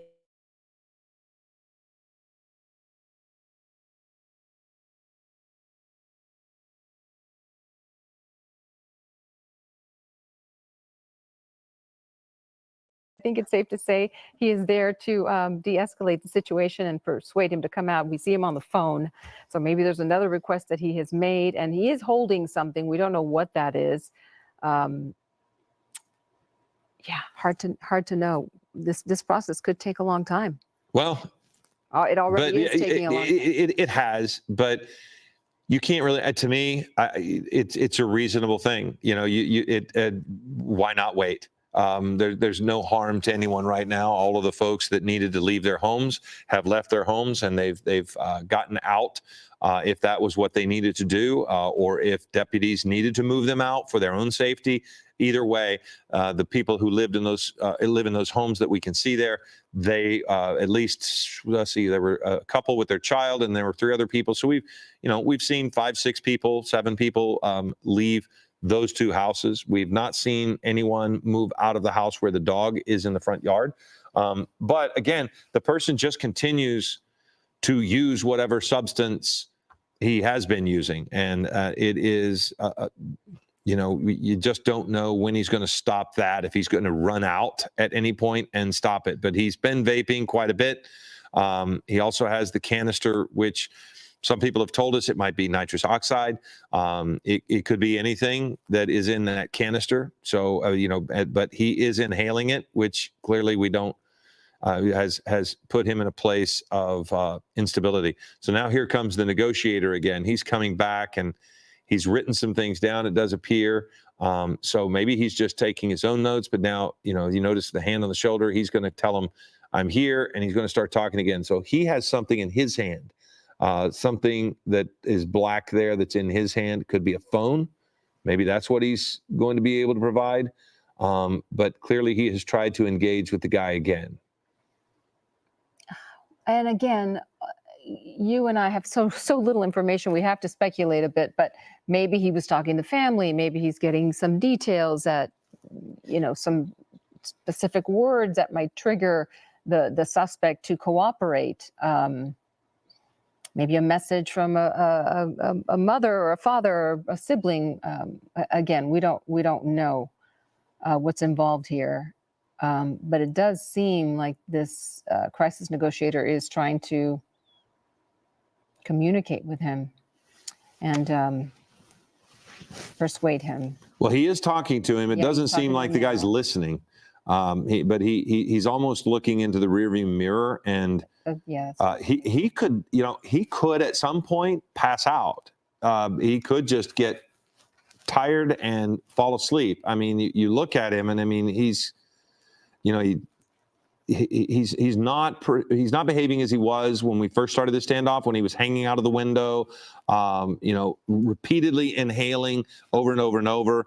And if in some way he is coming down off of his high, this could be, and that is if, you know, this could be the moment where officers are able to reach him as person to person and convince him to come on out. But if he continues to go back to the addiction, I think it's going to be really difficult for them to get him to come out, because I don't see what would change his behavior at this point. Yeah. And again, if you are just joining us, it is now 2:41. We're following breaking news in Compton, the end of a police pursuit. Sheriff's deputies in pursuit of the driver in that pickup truck you see there, sort of in the middle of your screen. And you likely tuned in to watch General Hospital. And if that's the case, we can tell you that you can watch today's show at 2:06 a.m. here on ABC7. And if you missed Tamron Hall, her show will air, was it at 1:06 a.m.? Tamron 106, General Hospital 206. And General Hospital at 2:06. But right now, again, we continue to follow this breaking news, and we've been following this since about 1 o'clock, so going on 2 hours here. The driver of this pickup truck driving through streets recklessly, we are told that is the reason why authorities tried to get him to stop, and he was evading authorities there, deputies, and they tried 3 times to stop him with a pit maneuver, and they laid a few spike strips as well. That did not work. He ended up at the end of, was it POPLAR and Wilmington, That's where we have the live pictures to the left of your screen. That's what's happening right now. But to the right, you're seeing that effort to get this driver to stop. At that point, they were hard to say what street they were on at that point, but you can see several deputy patrol vehicles behind the pickup truck. And he seemed to stop at lights. You know, he seemed to obey most of the traffic laws and wasn't speeding too terribly fast. But he certainly was not listening to officers and would not stop. And they did have to, engage 3 times with a pit maneuver, and he kept going. And we do have some video of one incident of that pit maneuver where he just weaved through several cars, several deputies to get out, and actually drove through a divider or over a divider to get away from them. So that is what we've been following. But for the last good 35, 40 minutes, he has been here at the end of this street where there is a wash. And there's been very little activity, although authorities have been firing tear gas and pepper balls and trying to communicate with him. Authorities have also evacuated some residents from this street. And here we are.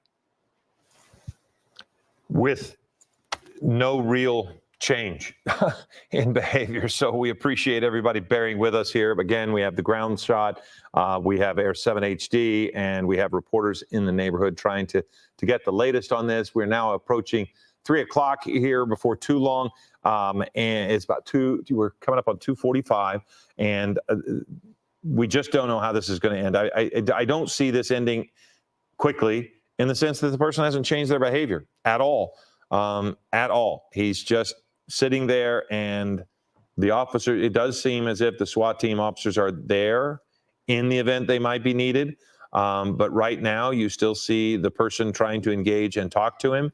And, you know, I've just never seen ever. I mean, people have just stayed in their car for any length of time. We've done it over the years. So this is nothing that officers haven't seen before. I don't know that I've ever seen someone just continue to inhale and continue to.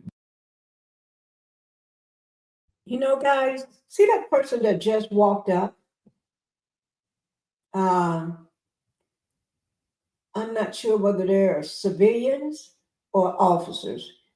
Wait now, they look like officers because they got something around their necks, like a badge hanging or something. I don't know. But anyway, first I thought it maybe could be family member coming. They need a bullhorn on, so, or something, so they can talk to him, or a way to have family members to speak from an area that can speak directly to him. Tell him, maybe because he's been inhaling whatever that is that he got in there. I'm not sure. Do that make you forget all your senses or what? But maybe a family member's voice could wake him up out of, I don't know, guys. This is, like I told you, this is the strangest thing. A very strange chase, police chase, and a standoff. Okay? That's why I told you, you need to watch this to the end. While we're waiting to see what else is going to happen with this strange person, go ahead and hit that like button. We can still hit that like button, guys. Go ahead and hit that like button.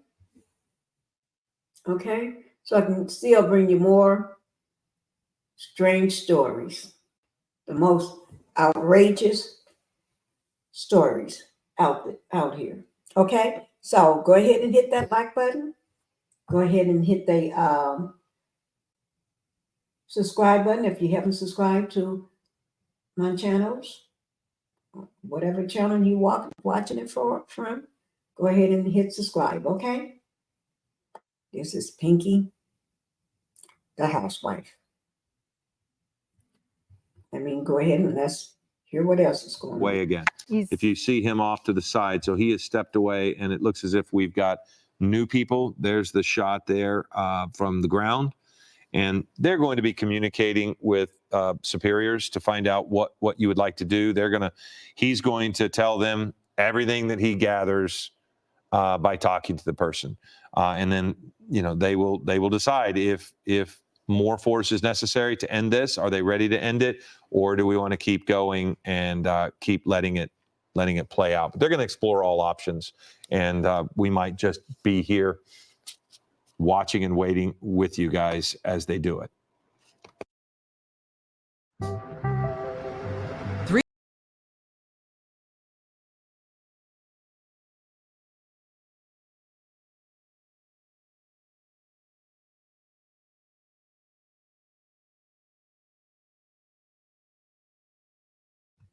Guys, I didn't want y'all to have to watch that ad. That's why I pulled it down and brought it back up for you. All right, here we go. Do inhaling, whatever he was inhaling, got to be not legal. Make you act as crazy as this. Make you be able to stand out without water and handle all that stuff that they was putting through that windshield at him. Seems like you want to get out. Go ahead and get out, man. Get on out. Are you coming out? You want that water. Look at him. You want that. This man gonna get out. He's gonna get out and say, give me a Gatorade. I want a Gatorade. I want some Long Island iced tea. That's what he's gonna be asking for. Give me a pickle. Not a pickle. I just got through eating pickle. But my sandwich. Oh my God. No, not give me a pickle, but give me a pizza. Give me a pizza, somebody. Give me some Subway. He's going to be asking for everything. No alcohol, though. You can't do that. We can't give you that. Give you some fruit punch, some Kool-Aid. give me icy. So the icy that you can get from what's that place called? Sonic. To give you a brain freeze. Ooh, yeah. That get him right there. Give him an icy from Sonic. Let him take one through that straw. Oh, you know how I give you a brain freeze? You be sitting there, and somebody be talking to you. You can't talk. You throw your hand up in there.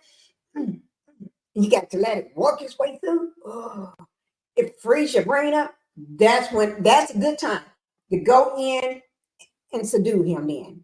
Because you give him an icy, he's gonna get that brain freeze going on. And the minute he get that, you can't function. Because you got to let that, because it gives you a brain freeze, you got to let it work its way through. That's a good time to subdue him, because you can't do nothing when you got a brain freeze going on from an icy. Get that coconut. I do that coconut icy.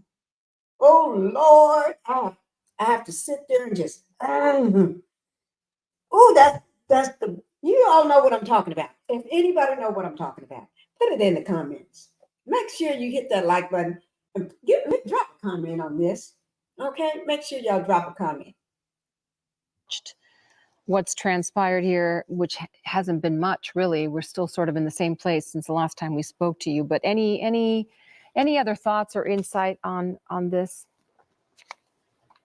What we've seen now is the Special Enforcement Bureau, the SWAT guys, have now responded.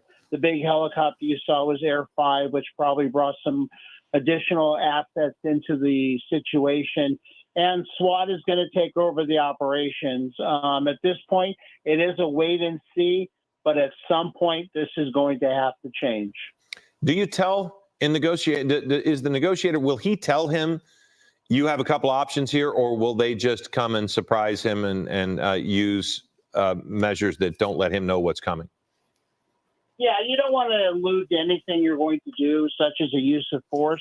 However, they are going to tell him, look, you are going to ultimately end up going to jail. why don't we just end this whole thing? We got you water. We got you things you wanted. Got you a phone maybe to call relatives.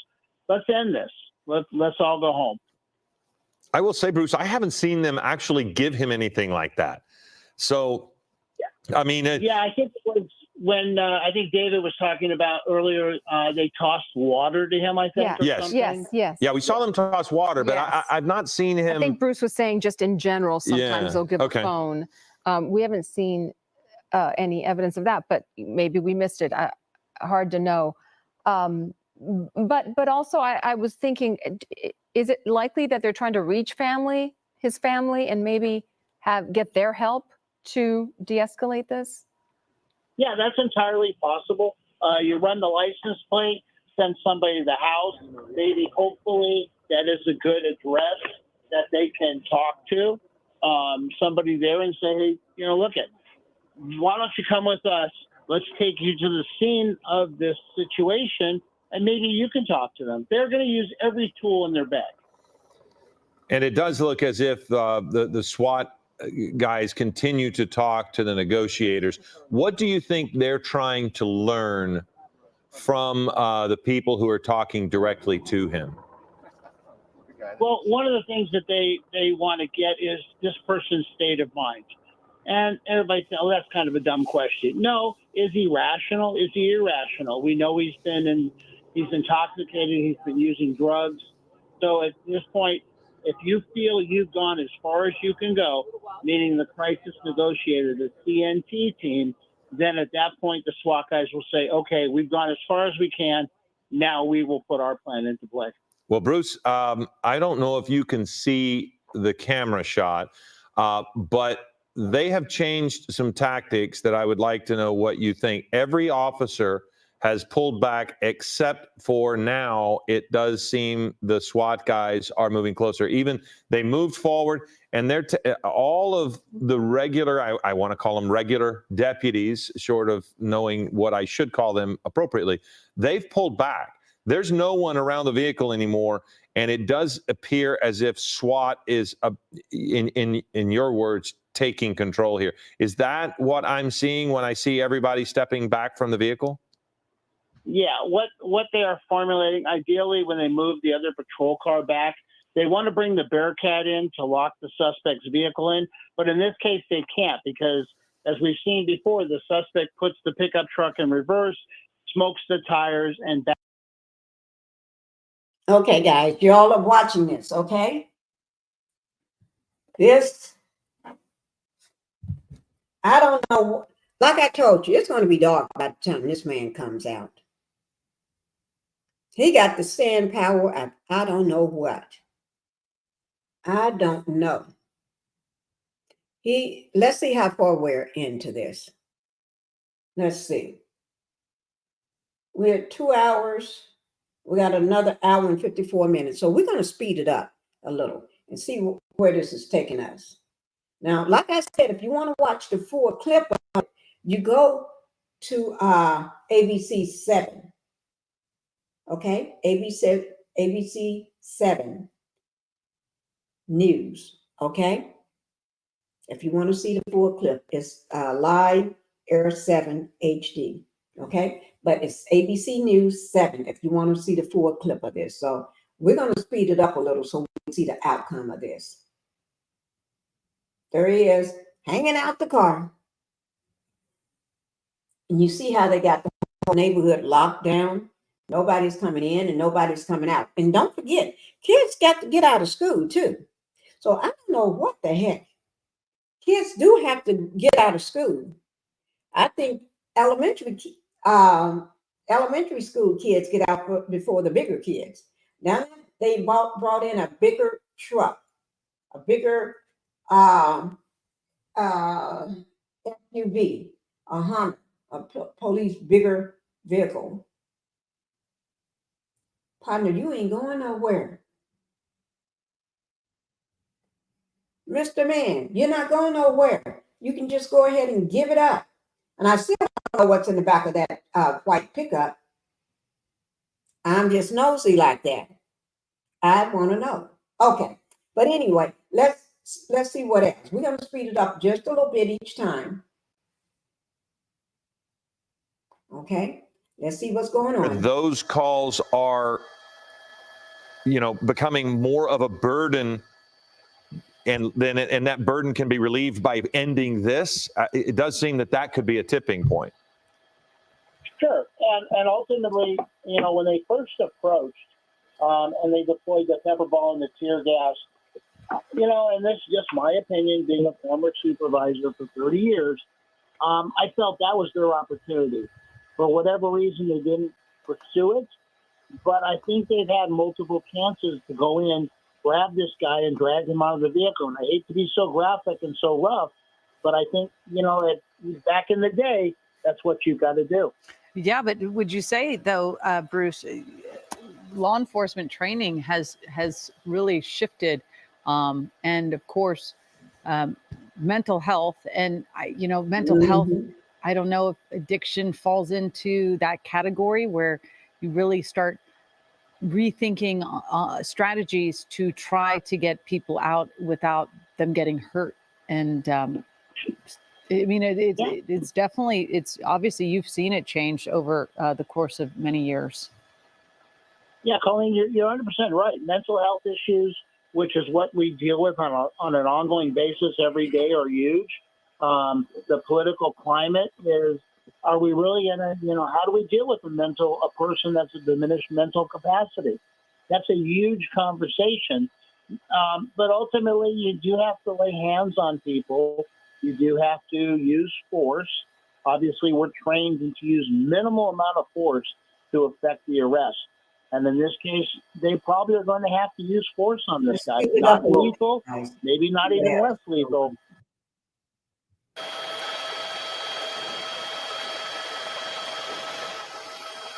Homeboy, you're not going anywhere. Dude. Okay, time to give up. Yeah, y'all be careful. You're not hurting. I want everybody to walk out of here and go home to their families. Even the man in the white truck. I want all the officers to go home to their families, and I want the man in the truck to go home to their families. Whether he's dealing with an addiction, allegedly, or mental health issues, that's why. Let this be a safe outcome for him, too.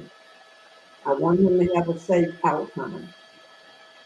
I think there are ways to getting him out of the truck without breaking his bones, because you don't have to do that. Without him being unalive, I don't think you have to do that either. I think you can get out of this truck. I think there's ways to get him out safely, where everybody can be safe. Okay? Don't seem like you got any weapons or anything, allegedly, in my opinion, but I don't know. But let's speed it up a little more.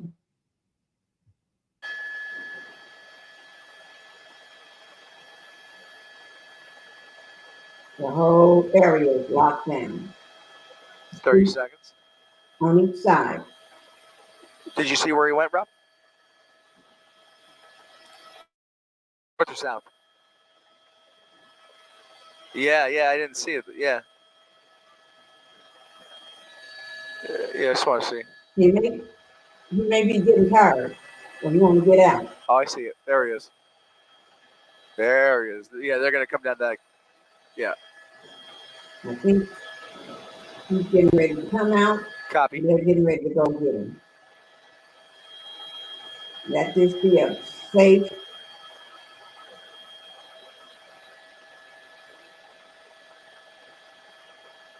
If we can we do like get a little bit lower and just do a couple orbits?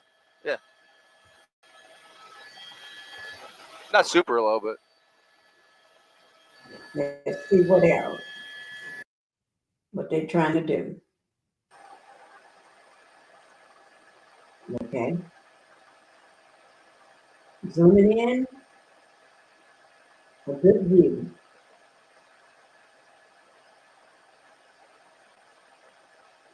What else? The tie stripes or things right up on the hanging out of his vehicle. I don't know what the tire stoppers or what they call out to get a person to stop. Seems like the the police car that at the flat tires backed up in homeowner's yard driveway on their property. Everything was shut down. Okay, let's see. Guys, it looks like it is getting a little darker. Sun is look like it's setting.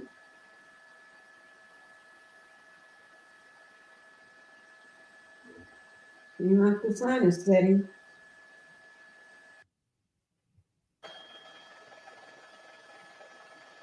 If anybody that lives in the neighborhood that got a better view of this police case, let me know from your point of view.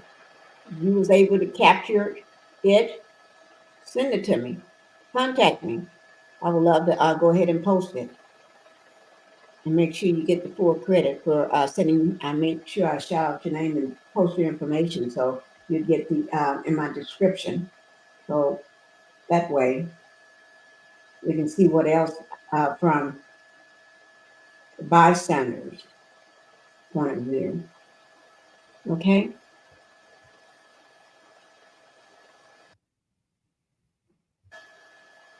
I don't think he's getting out, guys. I'm telling you that the man ain't moving. He's not moving. You may have to follow this. This may be a part 2. Maybe I have to come back and show another portion of it when they get him out. Follow up on the news. Like I said, anybody else got anything to add to this? When y'all saw the chase bin going on, you was able to capture whatever you could, send it in to me. I love to post it.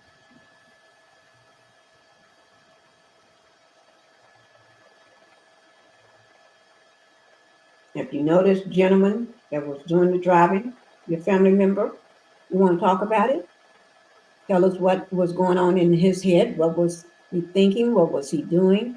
I would love to do an exclusive with you, so we can find out what was going on in his head. Why did he not stop? What happened? So if you're a family member or a friend that know this gentleman in a white truck in this standoff, in this police chase in standoff, I would love to hear from you. I don't think this man is going to end anyway. And if you try to go through that gate, you're going to have a big fall. I don't think you can go through that gate, partner, the little metal fence. You'll be having a big fall. I think you're right where you at.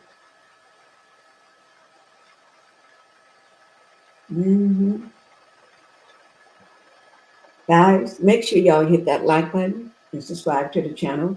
Make sure you leave a comment.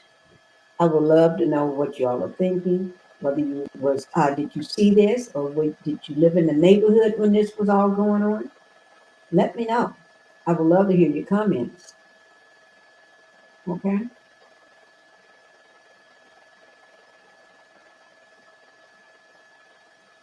I would love to know what you have to say. Tell me, were you one of the families that was right in the midst of this? That your house was right in on the street where this all happened? Were you one of the families here?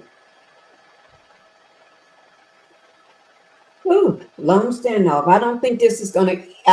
We're gonna see the full ending to this. Okay, it's gonna be a second video for this. This video here is about the end, guys. Because we're at it's getting ready to end in just a minute.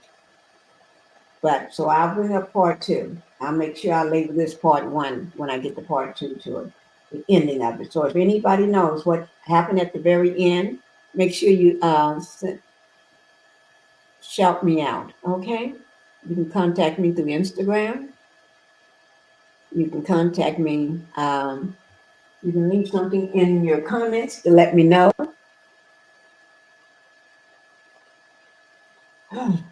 Were you impacted by this? Were you one of the families that lived on the street in one of the houses that got blocked off by this incident? All right, guys. Oh, where's the dog? That was the dog that's sitting out front, just relaxing. Here's the dog said he's tired of that. It's time for him to go in and get him some water and some food. He ain't got time for this. He got to go. That was the dog that was sitting over in that green grass to the house on the right. See the house with the green grass? Yeah. I guess he said he had to go. He can't sit here with you all. He can't do it. Y'all can do it by yourself. See, this is getting ready to end. And then I'll make sure when part 2 comes up, how they get him out of the vehicle and in handcuffs, we need to know. Inquiring minds like us, we need to know. So that means I will be doing a second video. Yeah, I'll be doing a second video. Make sure you hit that like button, subscribe. And I do want to thank you all for watching, being a part of this and watching it to the end. Yeah. It's getting ready to end. Thank you guys for being a part of this. Seems like they have 2 of those big tank trucks. I call them a big tank. Look like a tank. 2 of them. One in the street and one in someone's neighborhood. Yeah. It's just getting ready to end. So, guys, I'll be bringing portion 2 to you. All right. This is getting ready to end. Ooh. That's the helicopter. It captured all of this. I guess he said it's time for him to bring it down and go get him some gas. We got to go too. And he'll be back to see y'all in a little bit. Yeah. Yeah. Okay, guys. Okay. I'll be bringing you part 2 to that standoff. But like I said, if you got any videos of it, or if you family member that could tell us more about that standoff, what was he thinking, what was going on with him, I would love to know. Hit me up. All right. Thank you, guys. I'll see y'all at another time. All right. Bye-bye.